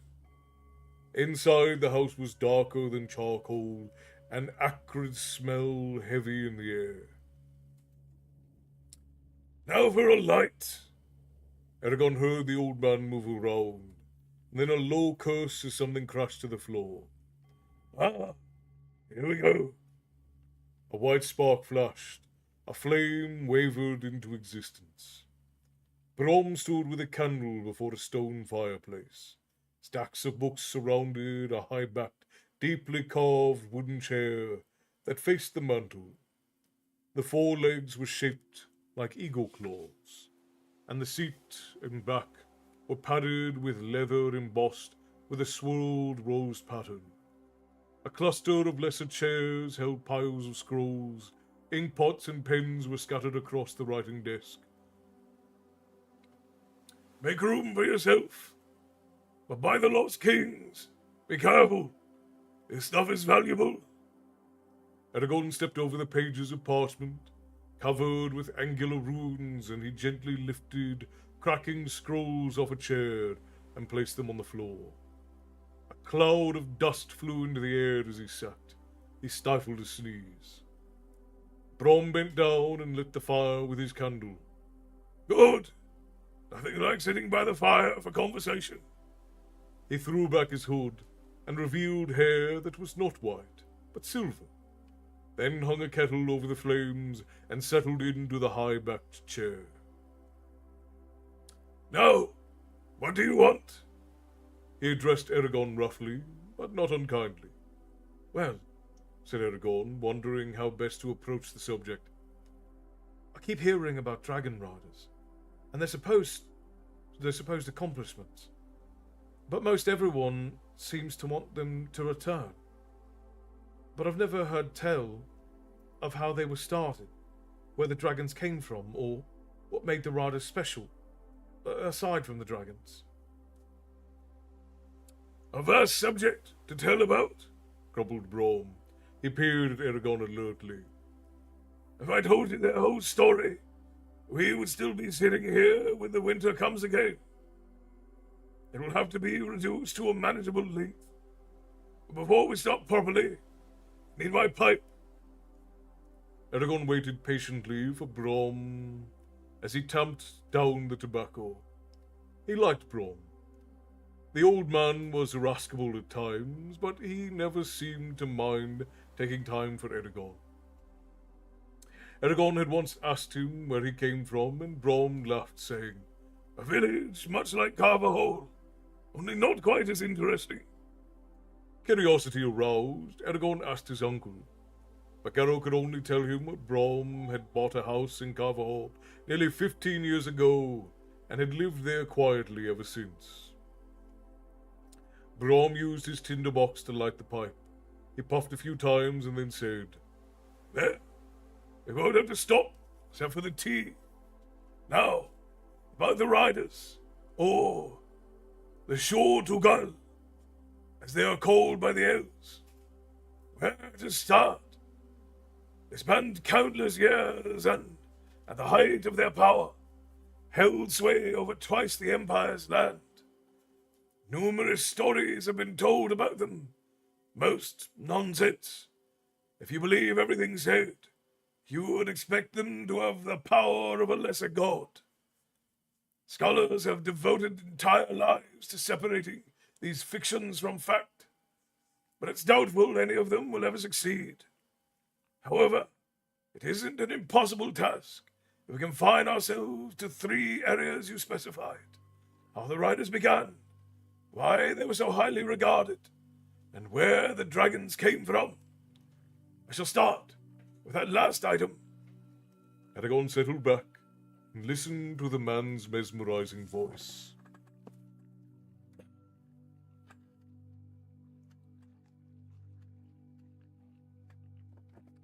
When I was a young man, you mean you're old? Yes, I am old. Oh. I'm going to take my leave. Work comes early for me. Castle Una, thank you, as always. Have a family, be safe, and rest well when you get there. Frost, rest well, my friend. Thank you kindly for your assistance as barkeep tonight. It's always appreciated. Everyone, let's give... I don't know if Bear also went off, but let's give our barkeeps, Bear and Frost, a good send-off as they go to bed. They do a good job keeping everybody safe and entertained. No, you're fine, Brain.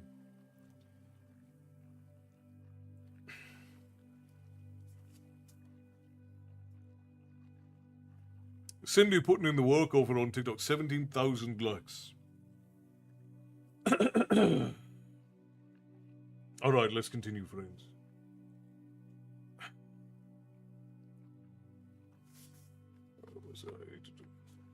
Dragons have no beginning, unless it lies with the creation of Allegasia itself. If they have an end, it will be when this world perishes. They suffer as the land does. They, the dwarves and a few others, are the true inhabitants of this land. They lived here before all others, strong and proud in their elemental glory. Their world was unchanging until the first elves sailed over the sea on their silver ships. Where did the elves come from? Interrupted Eragon. And why are they called the Fair Folk? And do they really exist? Brom scowled. Do you want your original question answered or not? They won't be if you want to explore every obscure piece of knowledge. Sorry, said Eragon, and he dipped his head and tried to look contrite. No, you're not, said Brom with some amusement. He shifted his gaze to the fire and watched it lick the underside of the kettle. If you must know, elves are not legends. And they are called the fair folk, because they are more graceful than any of the other races. They come from what they call Alalea, though none but they know what or even where it is. Now, he glared from under his bushy eyebrows to make sure that there would be no more interruptions. The elves were a proud race then, strong in magic. At first, they regarded dragons as mere animals. From that belief rose a deadly mistake. A brash elven youth hunted down a dragon as he would a stag and killed it. Outraged, the dragons ambushed and slaughtered the elf. Unfortunately, the bloodletting did not stop there. The dragons amassed together and attacked the entire elven nation. Dismayed by the terrible misunderstanding, the elves tried to end the hostilities, but they couldn't find a way to communicate with the dragons. And thus, to greatly abbreviate the complicated series of occurrences, there was a very long and bloody war, which both sides later regretted. At the beginning, the elves fought only to defend themselves, and they were reluctant to escalate the fighting. But the dragons' ferocity eventually forced them to attack for their own survival. This lasted for 5 years, and would have continued for much longer if an elf called Eragon hadn't found a dragon egg. Eragon blinked in surprise. I see you didn't know of your namesake, said Brom. No. The tea kettle whistled stridently. Why was I named after an elf?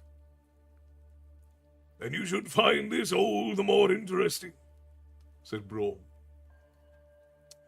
He hooked the kettle out of the fire and poured boiling water into 2 cups. Handing one to Eragon, he warned, These leaves don't need to steep long, so drink it quickly before it gets too strong. Eragon tried a sip, but it scalded his tongue. Brom set his own cup aside and continued smoking the pipe. No one knows why that egg was abandoned. Some say the parents were killed in an elven attack. Others believe the dragons purposely left it there. Either way, Eragon saw the value of raising a friendly dragon and cared for it secretly, and, in the custom of the ancient language, named him Bidaum. When Bidaum had grown to a good size, they travelled together among the dragons and convinced them to live in peace with the elves. Treaties were formed between the 2 races to ensure the war would never break out again. They decided it was necessary to establish the Riders.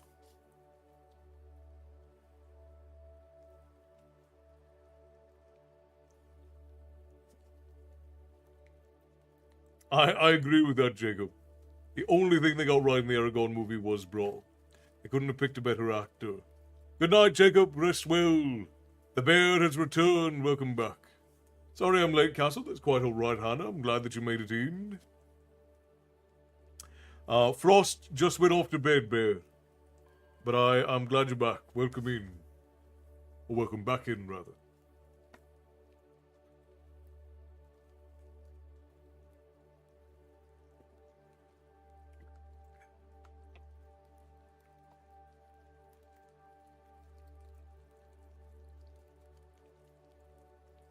First, the riders were intended merely as a means of communication between elves and dragons.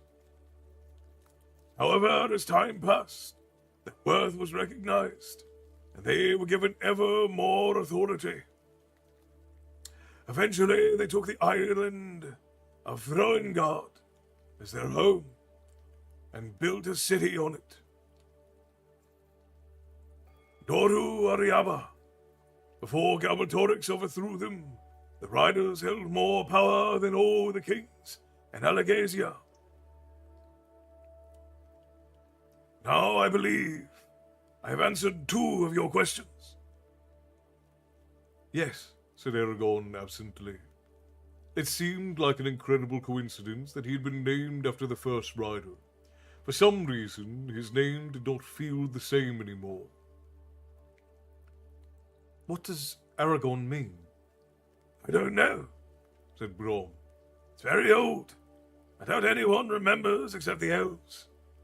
And fortune would have to smile greatly before you talked with one.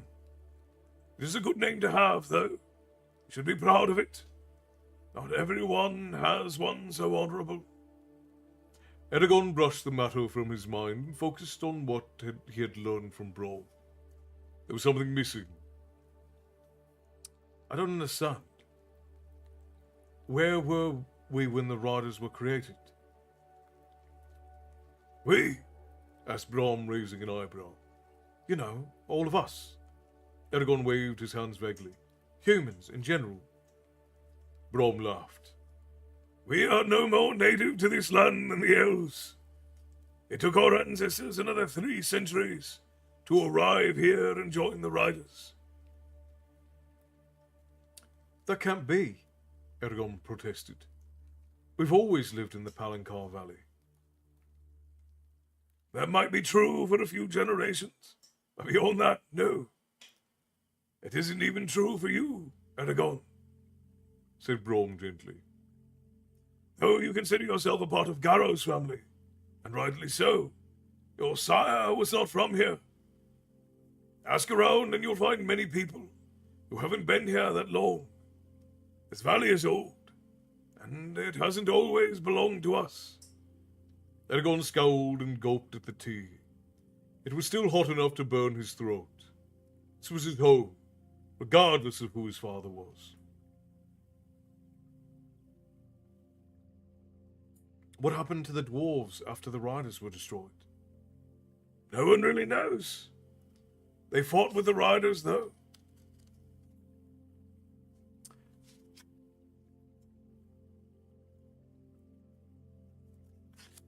Through the first few battles. But when it became clear that Galbatorix was going to win, they sealed all known entrances to their tunnels and disappeared underground. As far as I know, not one has been seen since. And the dragons? He asked. What of them? Surely they weren't all killed. Brom answered sorrowfully. That is the greatest mystery in Allegasia nowadays.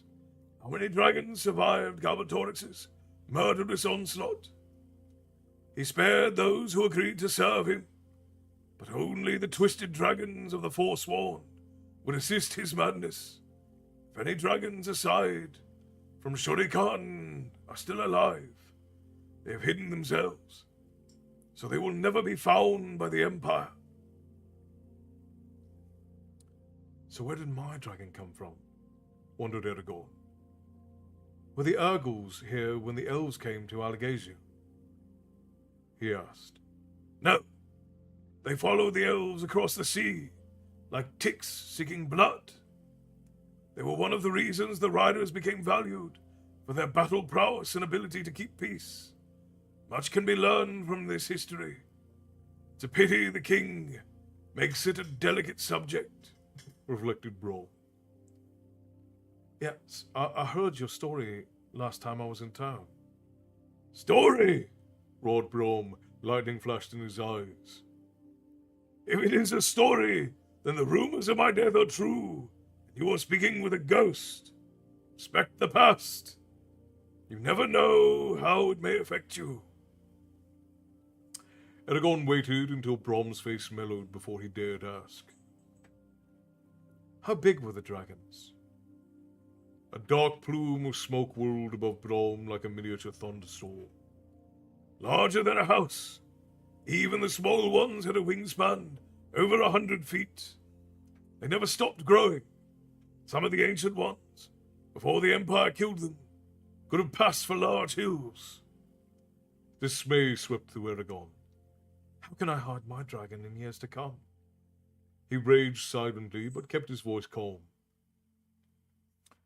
When did they mature? Well, said Brom, scratching his chin, they couldn't breathe fire until they were around 5 or 6 months old, which was about when they could mate. The older a dragon was, the longer it could breathe fire. Some of them could keep at it for minutes. Brom blew a smoke ring and watched it float up to the ceiling. I heard that their scales shone like gems. Brom leaned forward and growled. You heard right. They came in every color and shade. It was said that a group of them looked like a living rainbow, constantly shifting and shimmering. But who told you that? Eragon froze for a second and then lied. A trader. What was his name? Asked Brom. His tangled eyebrows met in a thick line of white. The wrinkles deepened on his forehead. Unnoticed, the pipe smoldered out. Eragon pretended to think. I don't know. He was talking in Morns, but I never found out who he was. I wish you had, muttered Brom.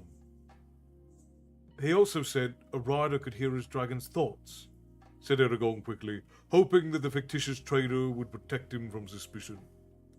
Brom's eyes narrowed.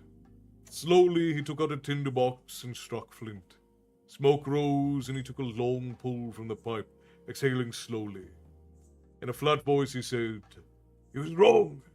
It isn't in any of the stories. And I know all of them. Did he say anything else? Eragon shrugged. No. Brom was too interested in the trader for him to continue the falsehood. Casually he inquired. Did dragons live very long? Brom did not respond at once. His chin sank to his chest while his fingers tapped the pipe thoughtfully, light reflecting off his ring. Sorry, my mind was elsewhere. Yes, dragon will live for quite a while. Forever, in fact, as long as it isn't killed, and its rider doesn't die. How does anyone know that? Objected Eragon. If dragons die when their riders do, they could only live to be 60 or 70. You said during your narration that the riders lived for hundreds of years, but that's impossible. It troubled him to think of outliving his family and friends. A quiet smile curled on Brom's lips as he said slyly, What is possible is subjective. Some would say that you cannot travel through the spine and live, yet you do. It's a matter of perspective. You must be very wise to know so much at such a young age. Eragon flushed, and the old man chuckled. Don't be angry. You can't be expected to know such things. You forget the dragons were magical. They affected everything around them in strange ways. The riders were the closest to them, and experienced this the most. The most common side effect was an extended life. Our king has lived long enough to make that apparent, but most people attribute it to his own magical abilities. There were also other, less notable changes. All the riders were stronger of body, keener of mind, and truer of sight than normal men. Along with this, a human rider would slowly acquire pointed ears, though they were never as prominent as an elf's. Eragon had to stop his hand from reaching up to feel the tips of his ears. How else will this dragon change my life? Not only has it gotten inside my head, now it's altering my body as well. Were dragons smart? Didn't you pay attention to what I told you earlier? Commanded Brom. How could the elves form agreements and peace treaties with dumb brutes? They were as intelligent as you or I. They were animals, persisted Eragon. Brom snorted. They were no more animals than we are. For some reason, people praise everything riders did, yet ignore the dragons, assuming that they were nothing more than exotic means of getting from one town to another. They weren't. The riders' great deeds were only possible because of the dragons. How many men would draw their swords if they knew a giant fire-breathing lizard, one with more natural cunning and wisdom than even a king could hope for, would soon be there to stop the violence? He blew another smoke ring and watched it waft away. Did you ever see one? Nay, said Brom. It's long before my time. And now for a name. I've been trying to recall the name of a certain dragon, but it keeps eluding me. I think I heard it when the traders were in Carver Hall, but I'm not sure. Could you help me? Brom shrugged and quickly listed a stream of names. There was Jorah, Irador, and Fundor, who fought the giant sea snake. Galzra, Briam, Owen the Strong, Gretiem, Beoronen, Rosalab. He added many others, and at the very end he uttered so softly, Eragon almost did not hear. And Saphira. Brom quietly emptied his pipe. Was it any of those? I'm afraid not, said Eragon. Brom had given him much to think about, and it was getting late. Well, Roran's probably finished with Horst. I should get back, though I'd rather not. Brom raised an eyebrow. What? Is that it? I expected to be answering your questions until he came looking for you. No queries about dragon battle tactics, or requests for descriptions of breathtaking aerial combat. Are we done? For now, laughed Eragon. I learned what I wanted and more. He stood and Brom followed. Very well then. He ushered Eragon to the door. Goodbye. Take care. And don't forget, remember who that trader was. Tell me. I will. Thank you. Eragon stepped into the glaring winter sunlight, squinting. He slowly paced away, pondering what he had heard. And so ends Chapter 6 of Eragon by Christopher Pellini.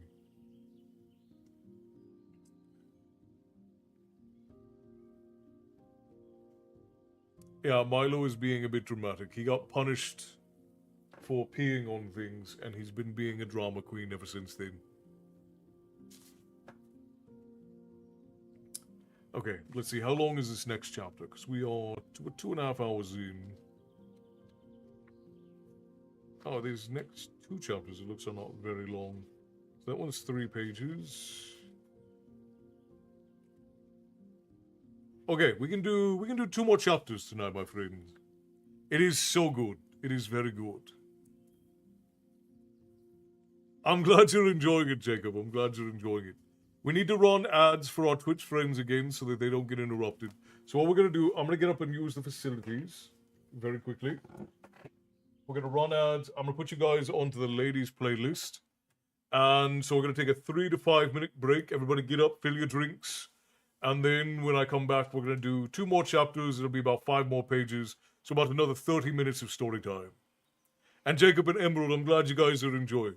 I'm glad you're enjoying. So let's go ahead.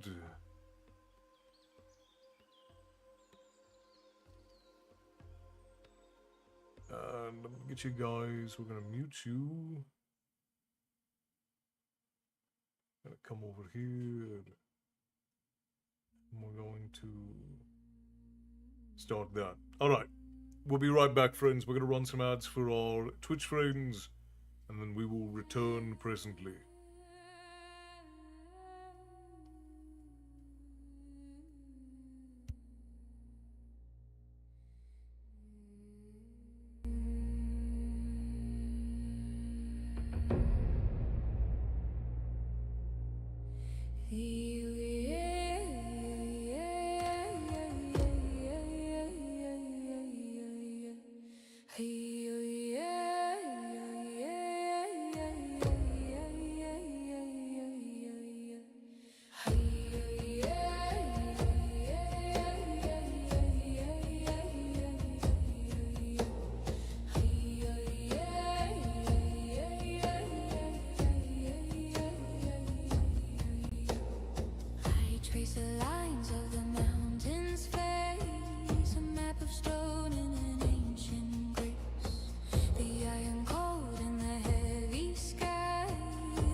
and the mist is blue.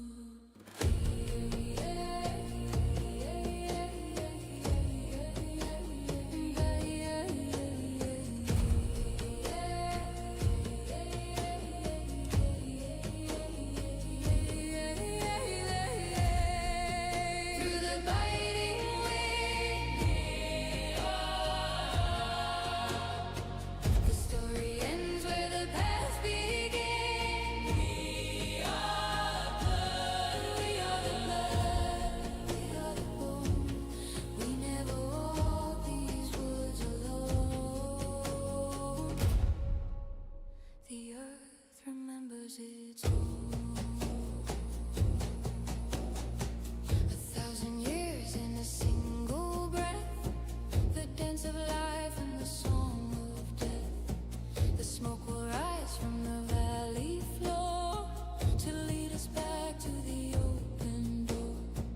The runes are etched in the frozen ground. Within the silence, the truth is found. The heart is a fire.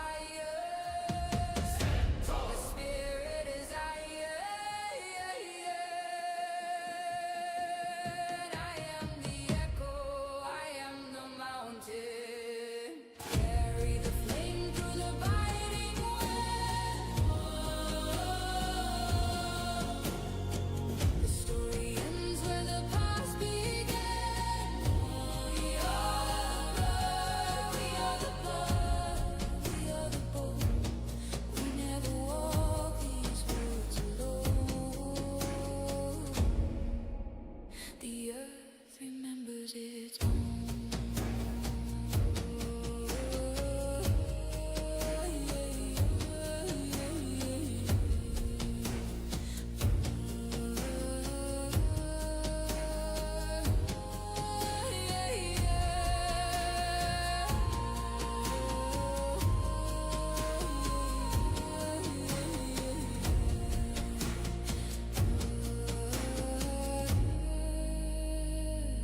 Remembers its own.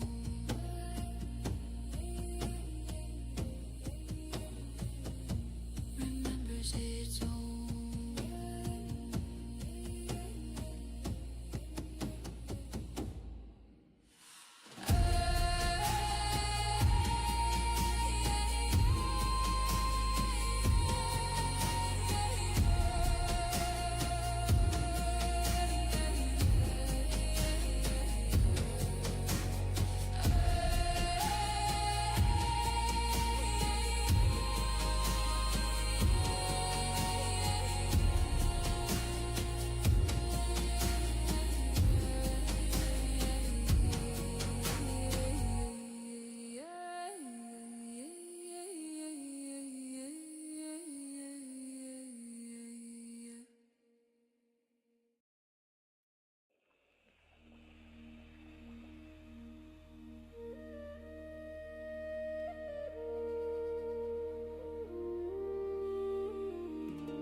Under the weight of the silver bone, the adder wakes in its house of stone. A ribbon of glass, a shivering vein, is drinking the mist and the firstborn rain. Of a mountain is shedding its mantle of white as the river uncoils in the pale morning light. Rise from the deep, oh silver thread, wake every root from its frozen bed.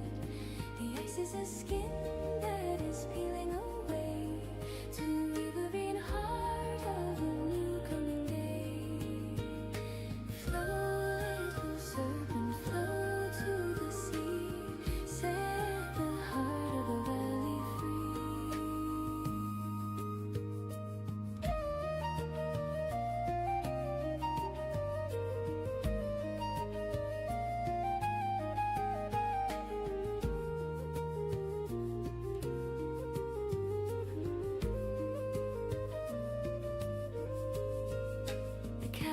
retreats to her cave in the mist, where the frost and the shadows have finally kissed. She leaves her blue staff in the mud and the clay, as the sun warmth of breed washes winter away.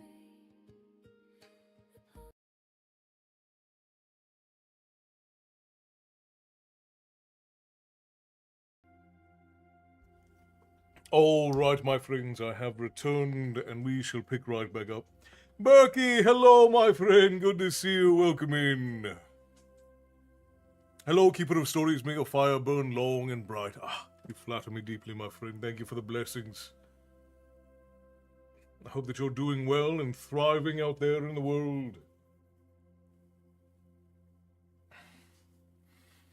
Emerald, you said, oh, he's an amazing storyteller. I wish I could do something like this, but I can't find what calls to me. I appreciate the compliment. Many years, the lady and I both have always loved stories and storytelling. I was fortunate that I grew up around a lot of classically trained storytellers. My grandfather and many of his sons are classically trained storytellers. So I was fortunate to get to grow up around that, and then as I got older, I got to partake in it. But it's just a lot of practice. A lot of practice telling folks stories, and telling stories that you love, I think, is a big part of it as well. Tell stories that you like, and you never have to worry about portraying them as exciting, because they will always come off as exciting to anyone who hears them. Cleaning up my garage this evening, I just came across my Pathfinder beginner box. I miss the days of playing D&D with my friends, but alas, life goes on. I'm with you there, Jacob. I used to host D&D games for the community, but my DM style is sort of chaotic and hard to keep up with. But I've considered doing another game here or there. We'll see. We'll see what happens. In the future, I might run another game for the community. We considered doing a hot swap game where we do a very, very high-level chaotic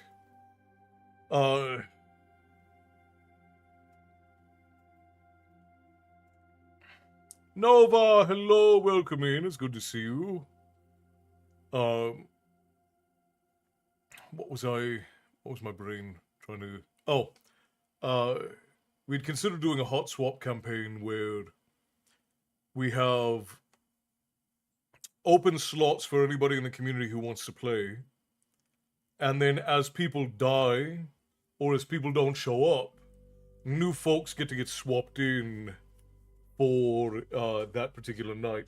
Because one of the big things that's difficult is when you do this like we do, it's difficult to get people in on time and consistently for games.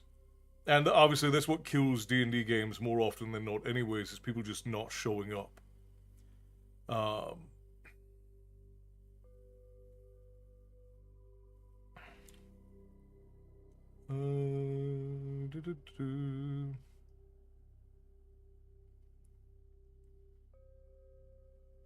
So we figured if we played it as a hot swap game, it would allow the community to participate, and then we wouldn't have to miss any nights. There's the link to the guild, Jacob. That's why I love telling the stories of Beowulf. Yeah, Beowulf is a classic Anglo-Saxon folklore. I mean, it was one of Professor Tolkien's favorite stories as well. Obviously, the translations we have today are largely contributed to his academic work. I always play a chaotic neutral sorcerer. You're a troublemaker in campaigns, aren't you, Jacob? Hello, all, late to the party again. Oh, that's quite alright. I was late this evening too. But we've had a fair evening so far. You haven't missed terribly much. We're still fairly early on in Eragon, so there's not a whole lot to miss early on. Joker, hello, my friend. How's it going? Oh, you know, just the usual. Storytelling and story keeping. I had an awesome weekend. I was at a concert with my friend, saw a band, and they were, I assume you're going to say amazing, or it might switch me up and say that they were terrible. But I'm glad you had a good weekend, Joker. What was the band you went to see? Yeah.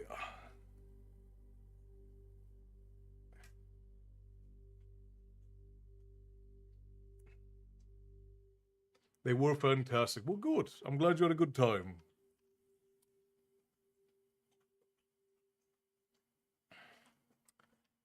It should have. Yeah, let's try this again.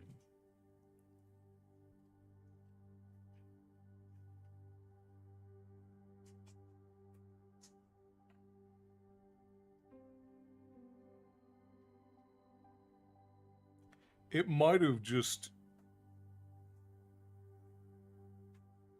Oh, that's old.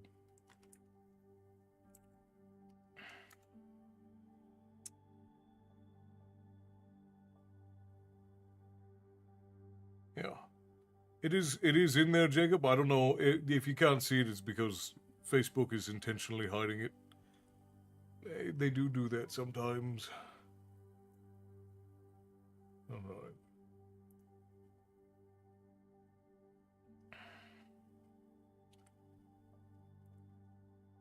And I was in a mosh pit and got through it. Good.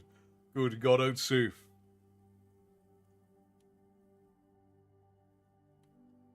Good night, all. Longer day today. Thanks for the story, Jazz. Always lovely to see you, love. Thank you kindly for your generosity tonight. I hope that you have a wonderful evening.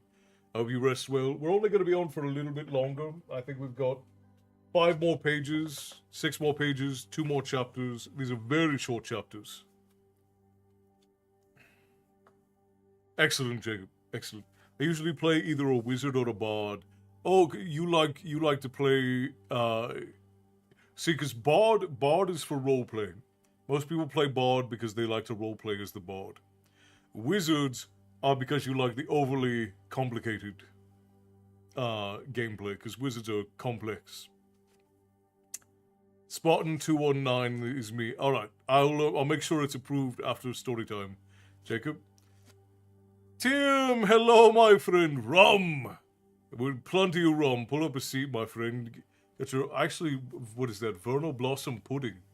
I don't know if I've ever seen that one.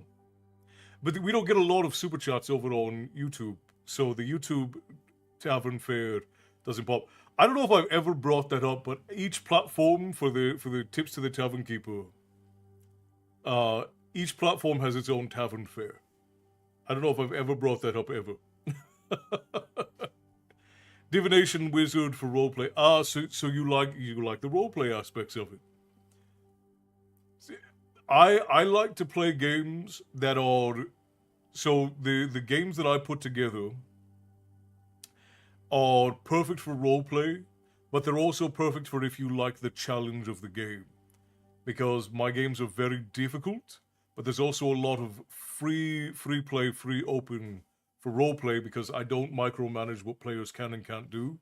You can literally attempt anything, and if it's feasible within the world, I will allow it. But you have to remember that you live in a world, and I treat my D&D worlds like they are living worlds, and there's stuff happening all throughout them. Thank you for the tips to the Tavern Keeper, Tim. I appreciate you, brother. Good to see you. Okay, let's get into this next chapter. We are on to chapter 7, A Name of Power. On the way home, Roran said, there was a stranger from Theransford at horse today. What was his name? Asked Eragon. He sidestepped a patch of ice and continued walking at a brisk pace.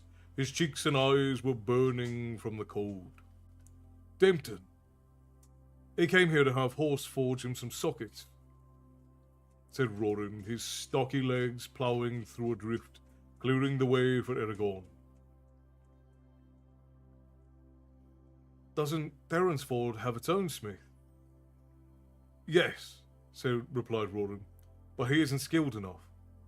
He glanced at Eragon. With a shrug, he added, Dempton needs sockets for his mill. He's expanding it and offered me a job. If I accept, I'll leave with him when he picks up the sockets. Millers worked all year. During winter, they ground whatever people brought them. But in harvest season, They bought grain and sold it as flour. It was hard, dangerous work. Workers often lost fingers or hands to the giant millstones. Are you going to tell Garo? Asked Eragon. Yes. A grimly amused smile played across Roran's face. What for? You know what he thinks about us going away. It'd only cause trouble if you say anything. Forget about it, so we can eat tonight's dinner in peace. I can't. I'm going to take the job. Eragon halted. Why? They faced each other, their breath visible in the air. I know money is hard to come by. But we've always managed to survive. You don't have to leave. No, I don't. But the money is for myself. Roran tried to resume walking, but Eragon refused to budge. What do you need it for? He demanded. Roran's shoulders straightened slightly. I want to marry. Bewilderment and astonishment overwhelmed Eragon. He remembered seeing Katrina and Roran kissing during the trader's visit. But marriage? Katrina? He asked weakly just to confirm, and Roran nodded. Have you asked her? No, not yet. But come spring, when I can raise a house, I will. There's too much work on the farm for you to leave now, protested Eragon. Wait until we're ready for planting. No, said Roran, laughing slightly. Spring's the time I'll be needed the most. The ground will have to be furrowed and sown. The crops must be weeded, not to mention all the other chores. No, this is the best time for me to go, when all we really do is wait for the season to change. You and Garo can make do without me. If all goes well, I'll soon be back working on the farm, with a wife. Eragon reluctantly conceded that Roran made sense. He shook his head, but whether with amazement or anger, he knew not. I guess I can only wish you the best of luck, but Garo may take this with ill humor.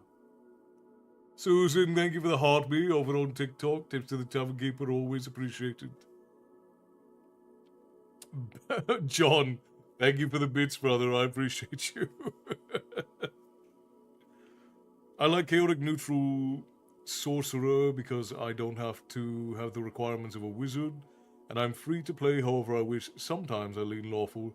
Most of the time I just lean FAFO. Yeah, that's no problem, brother. We'll see. They resumed walking, the silence a barrier between them. Eragon's heart was disturbed. It would take time before he could look upon this development with favor. When they arrived home, Roran did not tell Garo of his plans, but Eragon was sure that he soon would. Eragon went to see the dragon for the first time since it had spoken to him. He approached it apprehensively, aware now that it was an equal. Eragon.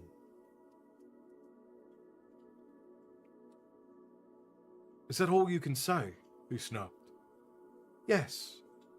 His eyes widened with an unexpected reply, and he sat down, roughly. Now it has a sense of humor. What next? Impulsively, he broke a dead branch with his foot. Roran's announcement had put him in a foul mood.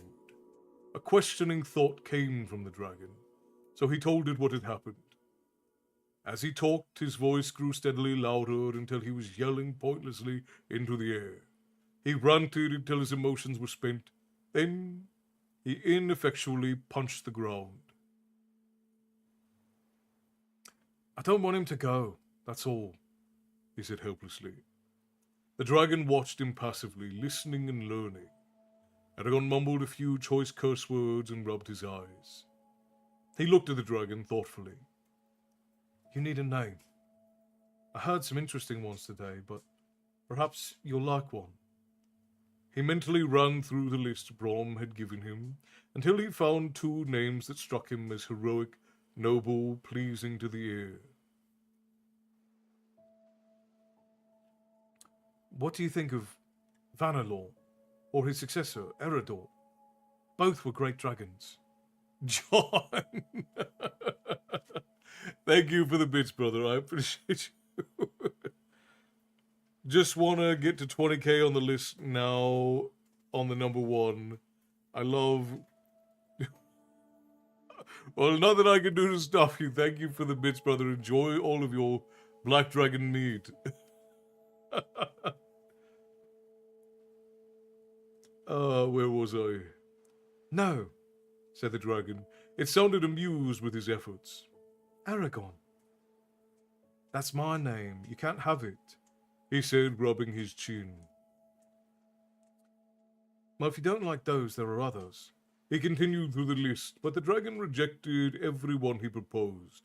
It seemed to be laughing at something Eragon did not understand, but he ignored it and kept suggesting names. There was Ingothold. He slew the... A revelation stopped him.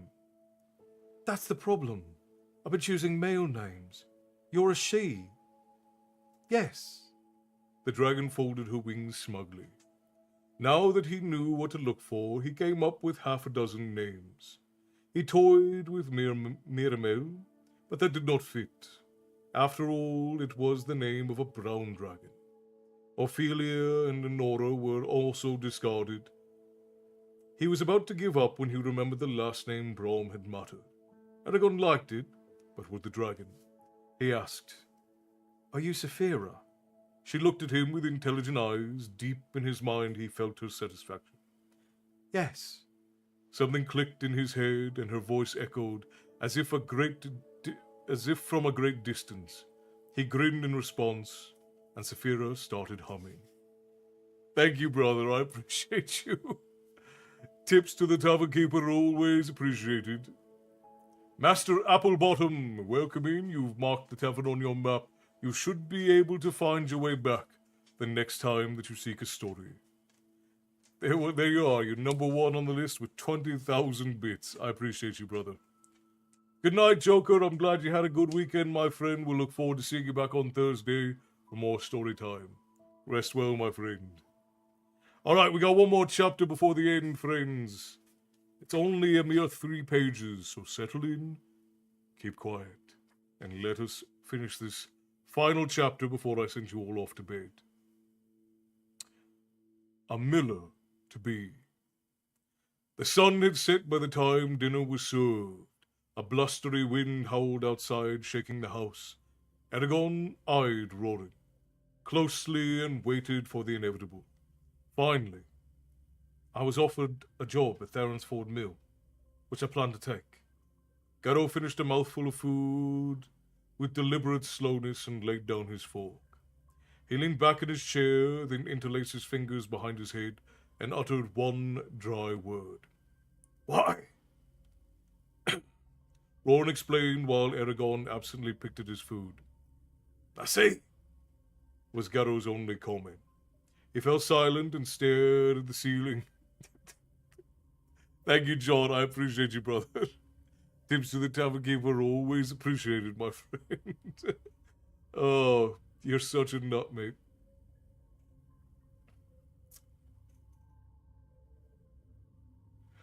No one moved as they awaited his response. Well, when do you leave? What? Asked Roran. Garrow leaned forward with a twinkle in his eye. Do you think I would stop you? I'd hoped you'd marry soon. It would be good to see this family growing again. Katrina will be lucky to have you. Astonishment raced over Roran's face. Then he settled into a relieved grin. So when do you leave? Garrow asked. Roran regained his voice. When Denton returns to get the socket for the mill. Garrow nodded. And that will be in 2 weeks. Good. That'll give us time to prepare. It'll be different to have the house to ourselves. But if nothing goes amiss, it shouldn't be for too long. He looked over the table at Eragon. Eragon, did you know of this? He shrugged ruefully. Not until today. It's madness. Garrow ran a hand over his face. It's the natural course of life.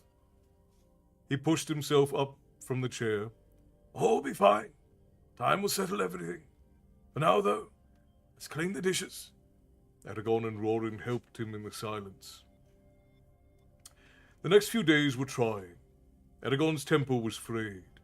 Except for curtly answering direct questions, he spoke to no one. There were small reminders everywhere that Rorin was leaving. Garo making him a pack, things missing from the walls, and a strange emptiness that filled the house. It was almost a week before he realized that distance had grown between him and Rorin. When they spoke, the words did not come easily and their conversations were uncomfortable. Saphira was a balm to Eragon's frustration. He could talk freely with her, and his emotions were completely open to her mind, and she understood him better than anyone else. During the weeks before Rorin's departure, she went through another growth spurt. She gained 12 inches at the shoulder, which was now higher than Eragon's. He found that the small hollow of her neck joined her shoulders. It was a perfect place to sit. He often rested there in the evenings and scratched her neck while he explained the meanings of different words. Soon she understood everything he said and frequently commented on it. For Eragon, this part of his life was delightful. Saphira was a real and as complex as any person. Her personality was eclectic and at times completely alien, yet they understood each other on a profound level. Her actions and thoughts constantly revealed new aspects of her character. Once she caught an eagle, and instead of eating it, she released it, saying, "No hunter of the sky should end his days his prey. Better to die on the wing than penned to the ground." Eragon's plan was to let his family see Saphira. Was dispelled by Rorin's announcement and Saphira's own cautionary words. She was reluctant to be seen, and he, partly out of selfishness, agreed. The moment her existence was divulged, he knew that shouts, accusations, and fear would be directed at him. So he procrastinated. He told himself to wait for a sign that it was the right time.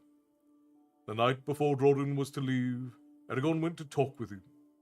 He stalked down the hallway to Rorin's open door. An oil lamp rested on the nightstand, painting the walls with warm, flickering light. The bedpost cast elongated shadows on the empty shelves that rose to the ceiling. Rorin, his eyes shaded and the back of his neck tense, was rolling blankets around his clothes and belongings. He paused, then picked up something from the pillow and bounced it in his hands. It was a polished rock Eragon had given him years ago.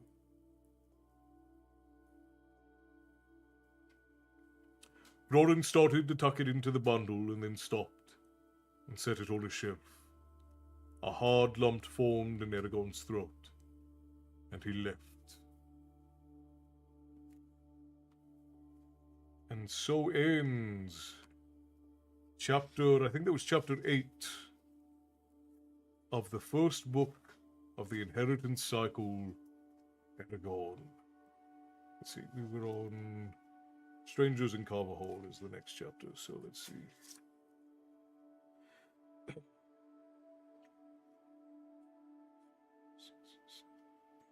Yep, that was the end of chapter 8. So we will be on chapter 9 come next Tuesday.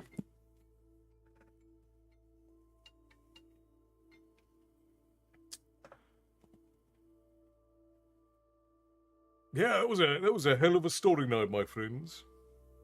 I have bad luck today. What is bad luck? Did you mean bad luck, Matty?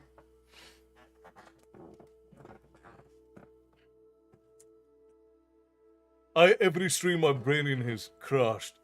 Justin, hello and welcome in. Tatsumari, hello. Many salutations, Skoll. I think that's the right term. Skoll would be cheers in, it would be Norse or Swedish or Icelandic. You can say Skoll or Skoll. Depends on where you come from.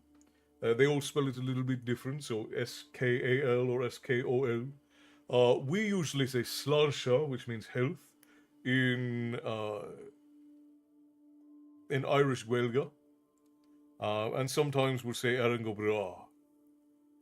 Sailors especially. Wait, who's... I'm not sure I know who Sailor is, Matty. But Tatsumori, hello and welcome in. I believe you've been in... Wait, no, have we spoken before, Tatsumori? I believe I recognize your name, but I'm not sure. Hang on. Hang on, hang on.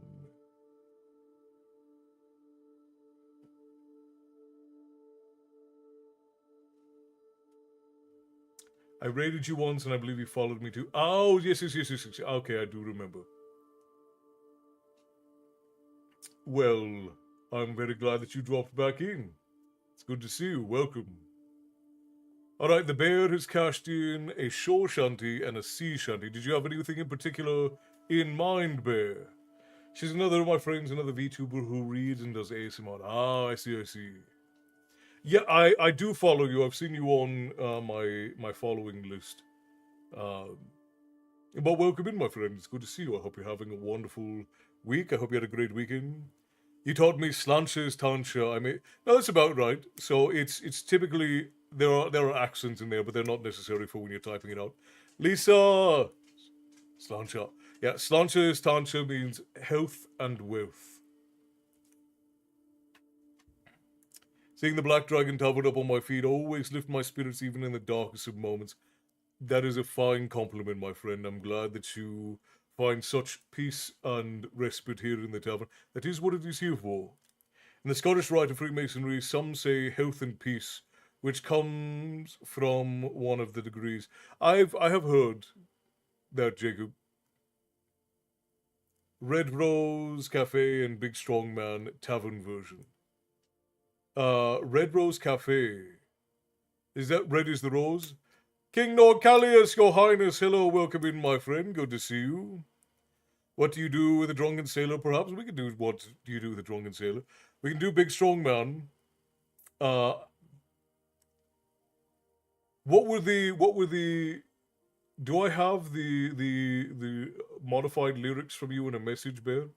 It's been a while since we've done it, so I don't remember it off the top of my head.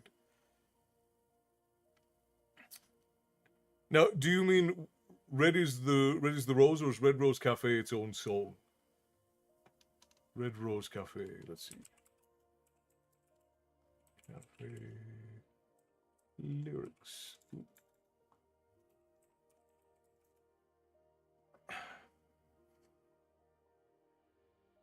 The Furies, Red Rose Cafe.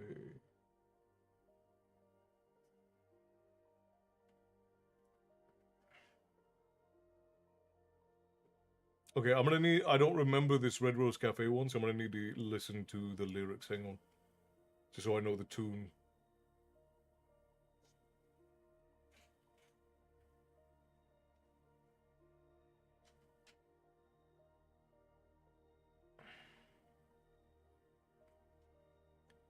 Oh, I have sung this one before. It's been a while. Jacob, send me a message with it so that I can learn it. We get requests for songs all the times, and I have to make sure I take the time to go and learn them, because I'm not a natural singer by any means.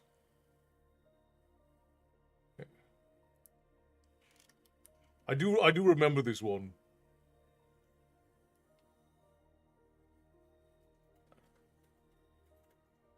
I'm stuck between the realms. Oh, dreadful. Where are you stuck at, your highness?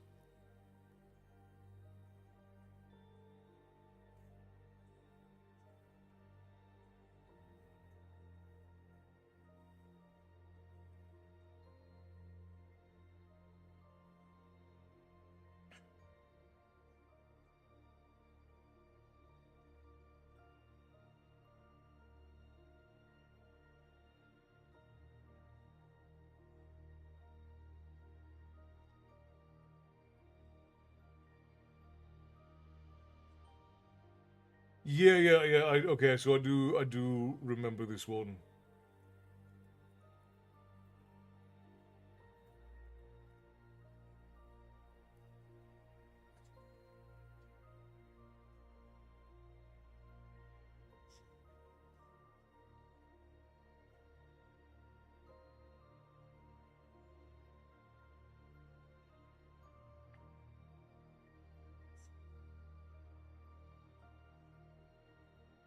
Okay. All right. I think I can do this one.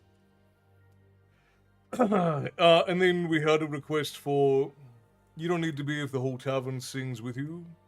Where musical well, and that's we sing for fun, not because we're good at it. That's the whole rule, Justin. I do feel like I haven't seen you in a while. We did miss a couple of days of story time this week, so it has been a bit. Um, so the used to work, Big Strong Man used to work as a tavern doorman. Now he wants to fight George Foreman. I do remember that. Thank you, Cindy. You guys are well gonna hit 30 before we're done. That's for sure. So yeah, we'll do My Mother Told Me, and we'll do the Red Rose Cafe, and we'll do Drunken Sailor, and we'll do uh, Big Strong Man, but the tavern version. Thank you, Jacob. I appreciate you. So, all right, I'm gonna mute this here. They come from the farms and the factories too, and they all soon forget who they are.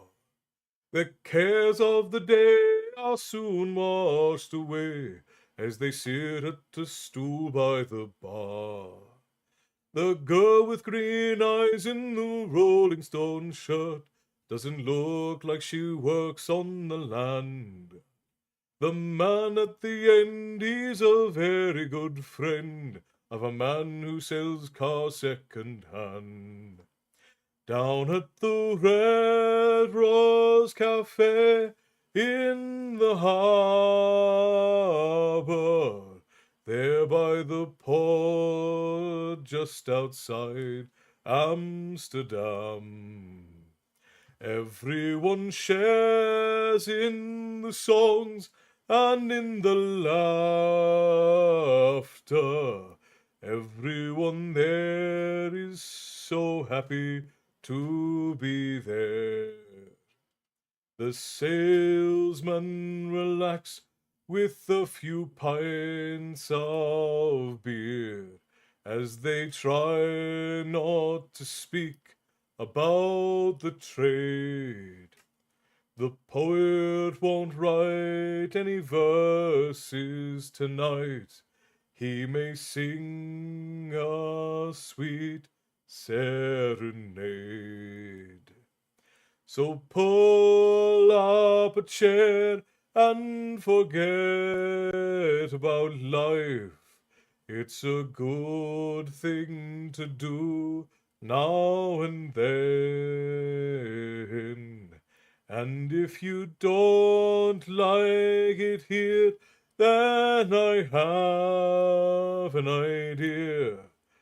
Tomorrow let's all meet again.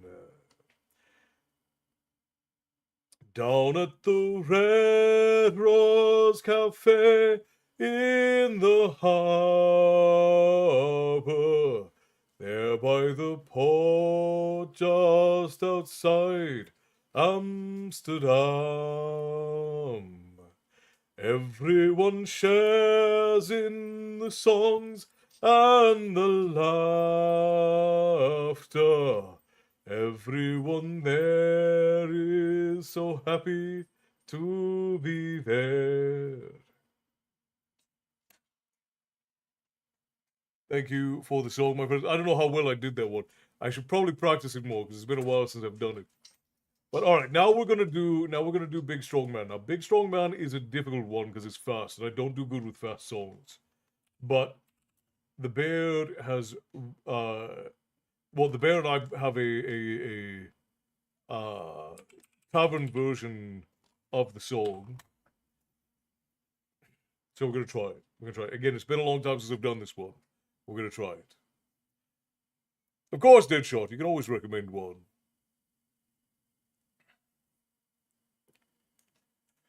Do you think they will ever make a second Eragon movie? The books are really good. Probably not, Deadshot. They are making a series right now.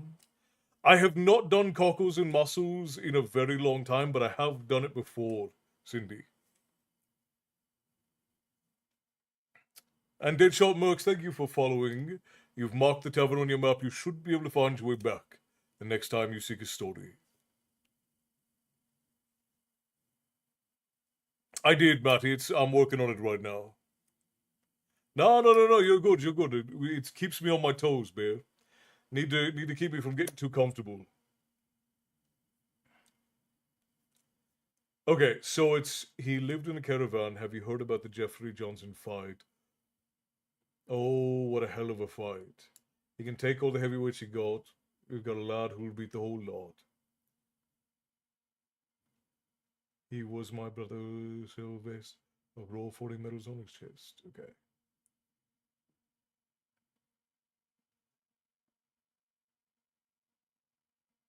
Okay, so it's the first verse where we have the change. It's the first verse where we get the change. Alright. I think I can do it. Yeah, we do. We literally just finished reading up to chapter 8, I believe. The Wandering Day by Bear McCreary from Lord of the Rings. That one I'm not familiar with. Deadshot. I can look it up though. Calls himself a silver-haired elf. That's how much he loves that book. My top assassin loves that book. Calls it. That's funny. That's very interesting. Well, we certainly wouldn't want me to get stale. That's for sure. I appreciate you keeping me fresh and frosty, Bear. Have you heard of a big strong man? No, hang on. Have you heard about the big strong man? He worked as a tavern doorman. Have you heard about the... Oh, wait, no, wait. Wait, Hang on. Hang on a second. I gotta look at this. I'm pretty sure I knew what I was doing, and now I'm less sure. Hang on.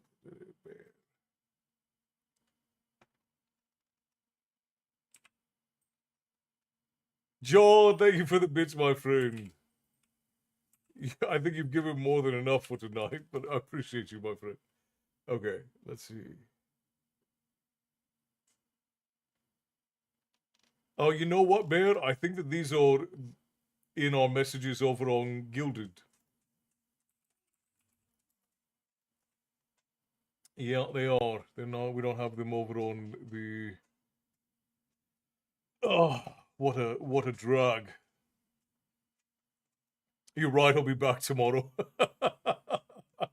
Oh, you are a menace, my friend. Well, because we have special lyrics, but it's I'm trying to remember how it's supposed to go. Instead of he used to ring the bells at the belfry, now he wants to fight Jack Stem. Okay, all right. He used to ring the bells at the belfry, now he's gonna fight Jack Stem. So instead of that, it's he used to be a tavern doorman, and now he's gonna fight George Foreman. I got it. I remember. Yeah, it scrolled past me. Thanks, learned it from you. I appreciate you, mate. Okay. Have you heard about the big strong man? He lived in a caravan. Have you heard about the Jeffrey Johnson fight? Oh, what a hell of a fight. You can take all the heavyweights you got. We got a lad who will beat the whole lot. Hold up! He used to work as a tavern doorman, and now he's gonna fight George Foreman. Ah, there we go. Here's my brother Sylvester. What's he got? He got a roll of 40 medals on his chest. He killed 50 bad men in the West. He knows no rest. Big the man, hell's fire. Don't push, don't shove. Plenty of room for you and me. He's got an arm like a leg and a punch that would sink a battleship. It takes all the army and the navy to put the wind up, Sylvester. We thought he'd take a trip. Well, he thought he'd take a trip to Italy. He thought that he'd go by sea. He jumped off the harbor in New York, and he swam like a man from Cork. He saw the East in distress. What'd he do? He put the Lunista on his chest. He drank all the water in the sea, and he walked all the way to Italy. That's why, brother Sylvester, he's got a row of 40 medals on his chest. Killed 50 bad men in the West. He knows no rest, bigger man, hell's fire, don't push, don't shove, plenty of room for you and me. He's got an arm like a leg, and a punch that would sink a battleship. Takes all the army and the navy to put the wind up, Sylvester. Well, he thought he'd take a trip to old Japan. They turned out the whole brass band. He played every instrument they got. Like a lad, he sure beat the whole lot. Now all the old church bells will ring. The old church choir will sing. They turned out, they all say farewell to my brother Sylvester. That was my brother Sylvester. He's got a row of 40 medals on his chest. He killed 50 bad men in the West. He knows no rest. Big the man, house fire, don't push, don't shove. Plenty of room for you and me. He's got an arm like a rig, and a bunch that'll sink a battleship. Takes all the army and the navy to put the wind up, Sylvester.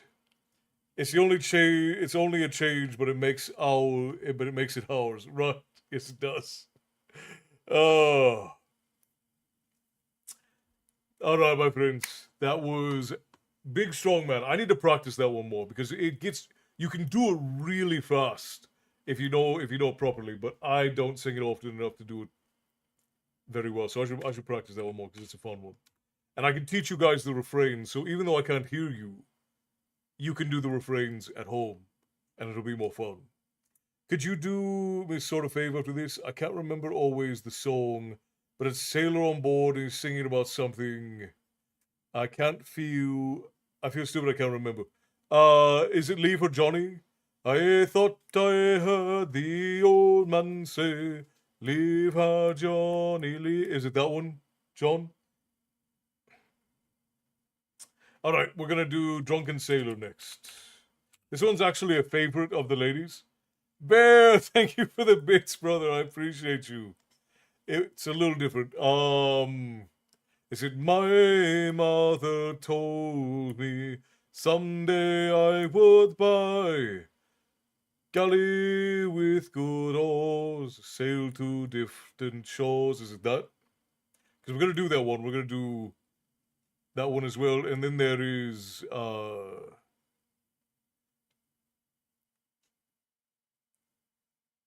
ships on the vigor of the waves are skimming, bearing summits to the verdant plains. Is it that one? Each horizon is a new beginning. Rise and reign. That one's Valhalla Calling. Or it might be No, you're good, Bear. I appreciate it. I know I have fun with this stuff. Thank you kindly for the bits, brother. I appreciate you. It's been a long time since you've seen her. Could have been 3 years or more. Will she be waiting when we dark boys?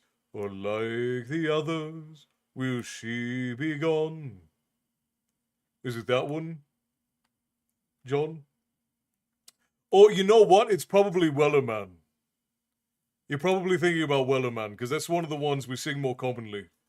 So is it, There once was a ship that put to sea, and the name of the ship was the Billy O.T.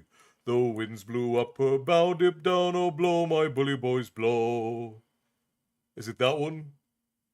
B-Box? There are so many songs about sailing, it's... It might be. Okay, alright. We'll see. Alright, we're gonna do Drunken Sailor first. Oh, what will we do with a drunken sailor? What will we do with a drunken sailor? What will we do with a drunken sailor early in the morning? Way hey up she rises, way hey up she rises, way hey up she rises early in the morning. Shave his belly with a rusty razor, shave his belly with a rusty razor, shave his belly with a rusty razor early in the morning. Way hey up she rises, way hey up she rises, way hey up she rises early in the morning. Put him in a longboat till he's sober, put him in a longboat till he's sober, put him in a longboat till he's sober early in the morning. Way hey up she rises, way hey up she rises, way hey up she rises early in the morning. Stick him in the scuppert with a hose pipe bottom, stick him in the scuppert with a hose pipe bottom, stick him in the scuppert with a hose pipe bottom early in the morning. Way hey up she rises, Way hey up she rises, way hey up she rises early in the morning. Put him in the bed with the captain's daughter, put him in the bed with the captain's daughter, put him in the bed with the captain's daughter early in the morning. Way hey up she rises, way hey up she rises, way hey up she rises early in the morning. That's what we do with a drunken sailor, that's what we do with a drunken sailor, that's what we do with a drunken sailor early in the morning. Way hey up she rises, way hey up she rises, way hey up she rises early in the morning. Way hey up she rises, way hey up she rises, way hey up she rises early in the morning.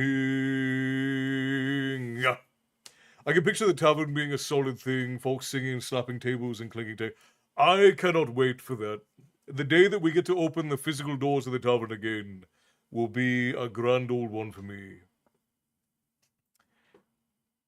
If I could hear it, I could try. I love it. I love it writing lyrics. The lady and I are putting together some songs. Some of them are very old from my family, and some of them are new songs that she and I are writing.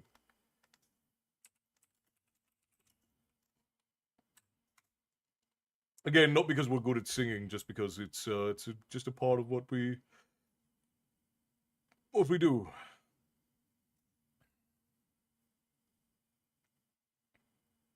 I still think someone needs to put lyrics to the RuneScape sea shanty. Oh, that's what Emerald was responding to. Yeah, I mean that would be neat. Why not? I'll come to it. Yeah, it was always the one I liked, but do your thing. I love all. Yeah, I'm trying to think. The only other one that I can think of that it might be would be Red is the Rose, but I don't think Red is the Rose would be it because that one is. Yeah, Leave Her Johnny is one of the more common ones. One More Pull might be it. But Welder Man was probably the most commonly sung one. Oh, is it Hoist the Colors? Is it Hoist the Colors, John? Because it's... The king and his men stole the queen from her bed and bound her in her bonds. The seas be ours, and by the powers where we will, we'll roam.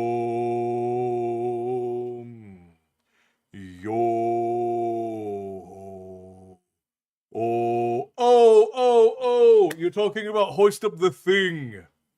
Hoist up the thing, batten down the what's it. What's that thing spinning? Somebody should stop it.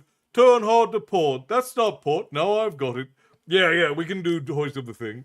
We should go through literally like all of the song catalogs that we do here in the tavern. All right, we're going to do My Mother Told Me first, and then we'll do Hoist Up the Thing. All right. All right.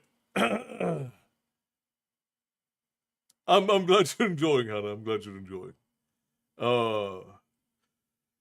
So join me, my friends. We're going to do My Mother Told Me.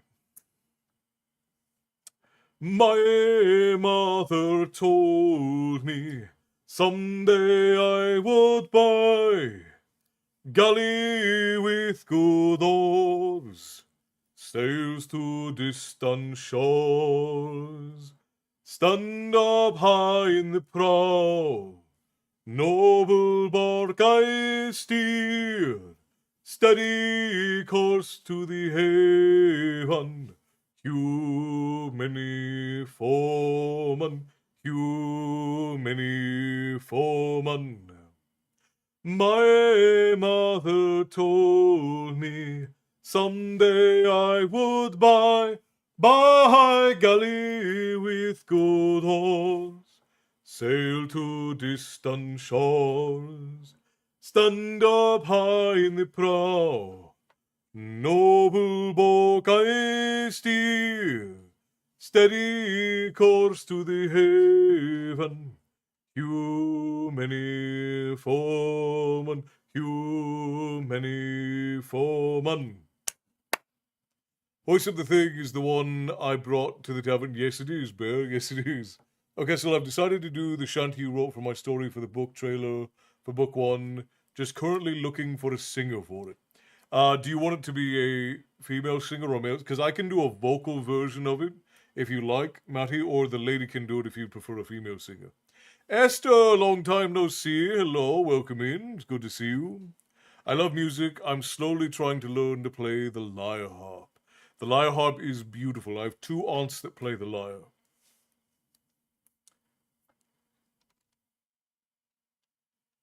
Okay. Let me see if I can do because Cindy had requested cockles and mussels. Let me see if I can do cockles and mussels. I don't know if I know it well enough to do it. I know we've done it before, but I don't know if I've done it. Go tell Aunt Rhodey. I don't send it to me in a message, Cindy, and I will learn it basically for story time. Sometimes it takes me a couple of weeks to get on them. Sometimes it takes me a month. But send it to me and I will learn it for you. Just send me a message with it.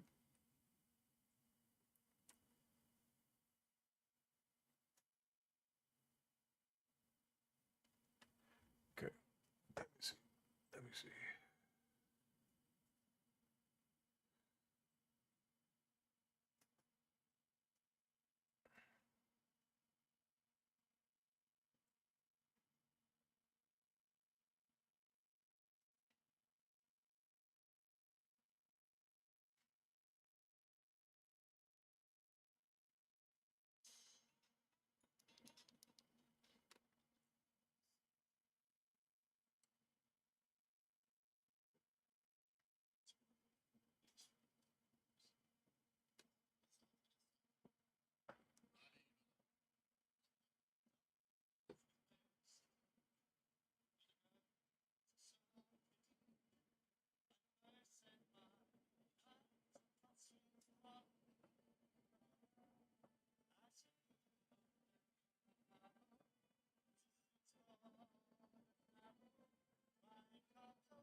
Okay, yeah, I do remember the tune for this one. Early walks with Ellie, we are quite well. Esther, I'm home. I hope you're feeling better. Any female, but I haven't made a solid choice yet. Well, the lady and I can do a verse, and if you like it, then we can master it further from there.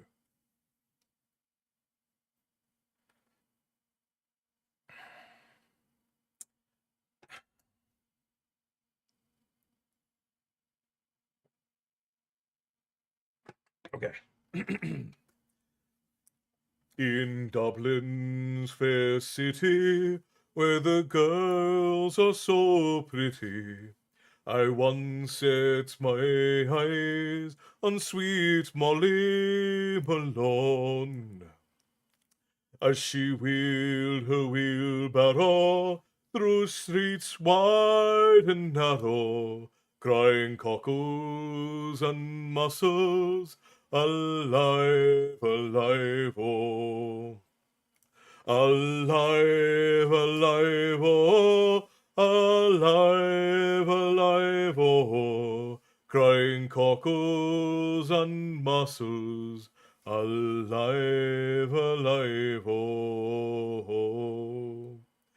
She was a fishmonger, 'twas sure 'twas no wonder, just as her father and mother before, and they wheeled their wheelbarrows through streets wide and narrow, crying cockles and mussels, alive, alive, oh. Alive, alive, oh. Alive, alive, oh. crying cockles and mussels, alive, alive, oh. Now it's for the sad part. She died of a fever, and sure no one could save her, and that was the end of sweet Molly Malone. But now her ghost wheels her barrow through streets wide and narrow, crying cockles and mussels, alive, alive, oh. Alive, alive, oh. Alive, alive, oh. Crying cockles and mussels, alive, alive, oh. Alive, alive, oh. Alive, alive, oh. Crying cockles and mussels, alive, alive, oh. That was an old classic. I'm not sure it counts, but it's Greensleeves Ashanti. I don't know that off the top of my head, Jacob. Be considered a shanty per se. What is Greensleeves? You know it. Like you definitely heard it. It's very.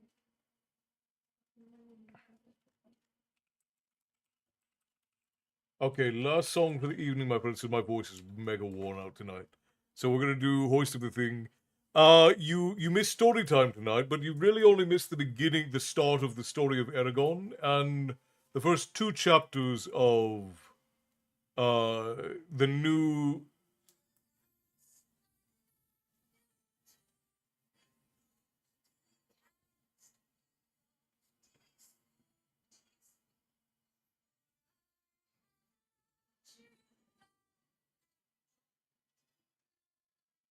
It's really popular during Christmas as an instrumental.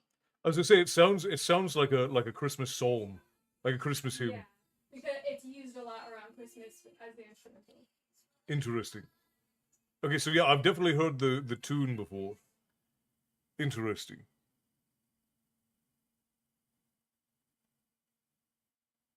Not just for doing a couple verses, Matty. The lady and I can each do a verse, and if you decide you like it, then we can talk about something from there, but not just to see if you like it.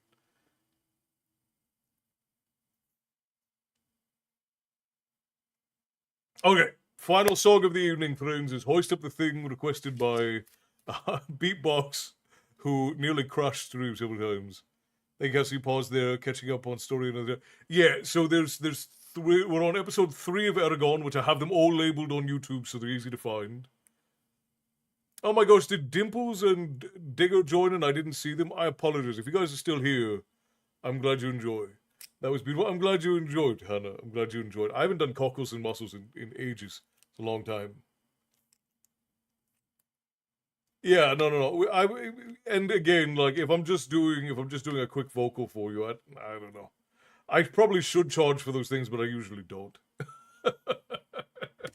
I'm bad about those things. We'll see if you think it's worth any money, and then we'll talk from there. Ads, in fact, well, let's just snooze them because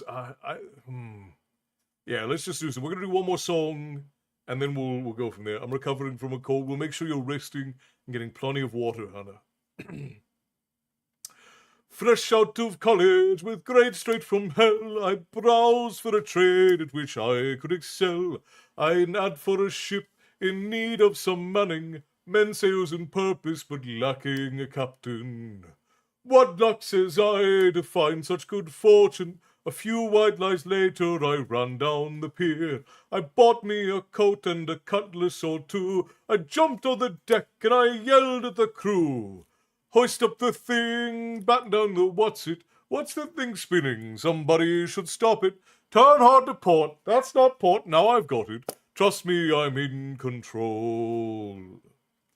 I can't sing the shanties, it has to be said, and all of that grog just goes right to my head. Whale meat is gross, and I miss a girl's running out of steam, and I miss a girl's laugh. 5 weeks at sea, and even Dave seems a catch. Hoist up the thing, batten down the what's it? What's that thing spinning? Somebody should stop it. Turn hard to port. That's not port. Now I've got it. Trust me, I'm in control.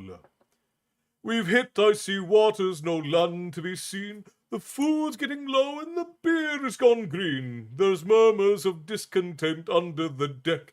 If I don't act fast, it could be my neck. So pull up the charts and those weird gold machines. I see what it says, but I've no clue what it means. Just pull on the levers and yank on some chains and feign a bad back until we've landed again. Hoist up the thing, batten down the what's it? What's that thing spinning? Somebody should stop it. Turn hard to port. That's not port. Now I've got it. Trust me, I'm in control. Hoist up the thing, batten down the what's it? What's that thing spinning? Somebody should stop it. Turn hard to port. This is jail. Now I've got it. Trust me, I'm in control. Oh, help me. Trust me, I'm in control. And that's the end, my friends. That's by the longest Johns. It's called Hoist Up the Thing. No more bids for the evening. I think you guys have bidded me out tonight. But I appreciate the generosity. Thank you kindly, my friends. Thank you, Bear, and thank you, John, for the bits. And I think Bobby, and thank you for all of the subs as well, John and Jazz. Thank you, guys. To everyone who tipped the Tavern Keeper tonight, thank you kindly, my friends.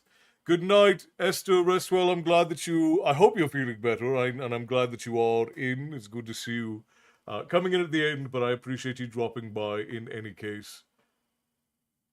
And we finished just in time that we don't have to run any more ads. So we are going to raid out to share the love with one of our friends over on the Twitch portal. I saw something from Jacob that I missed. You know what? Hanging out with you guys this evening has truly been a time filled with happiness.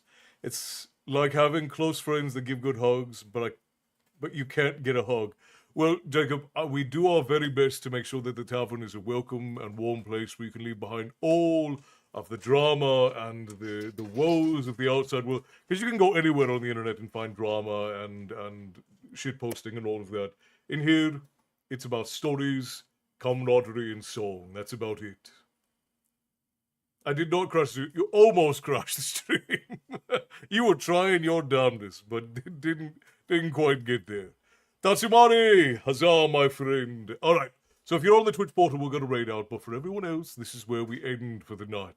So I appreciate you all for being here. Thank you all for joining us this fine evening in the tavern. I'm fairly sure I'll choose either you or Una or both. I know myself. I also think you know me well enough to know that. Fair enough. For real, thanks, brother. Thank you, John. It is appreciated, my friend. Again, we need to play something sometime soon. I know I say that, then I get so busy and caught up with work, but I do appreciate you. And I don't. And chat. Yeah, we should have a chat as well. May you sleep well, and may Falcor visit you in your dreams. You know, it's funny. We're probably going to raid somebody named Falcor, so that's very funny. Good night, Tyson. Good night, Nova. Rest well. It's wonderful to have you all. And until next time, I will bid you all stay bloodthirsty. And we will see you next time. Good night, my friends. Rest well.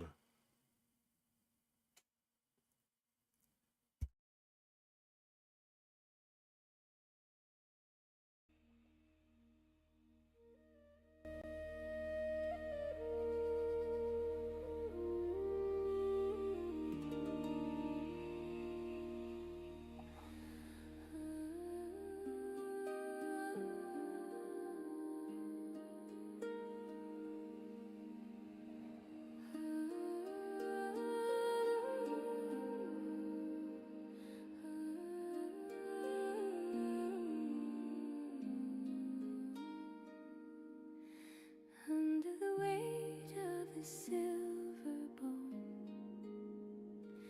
the adder wakes in its house of stone. A ribbon of glass, a shivering vein, drinking the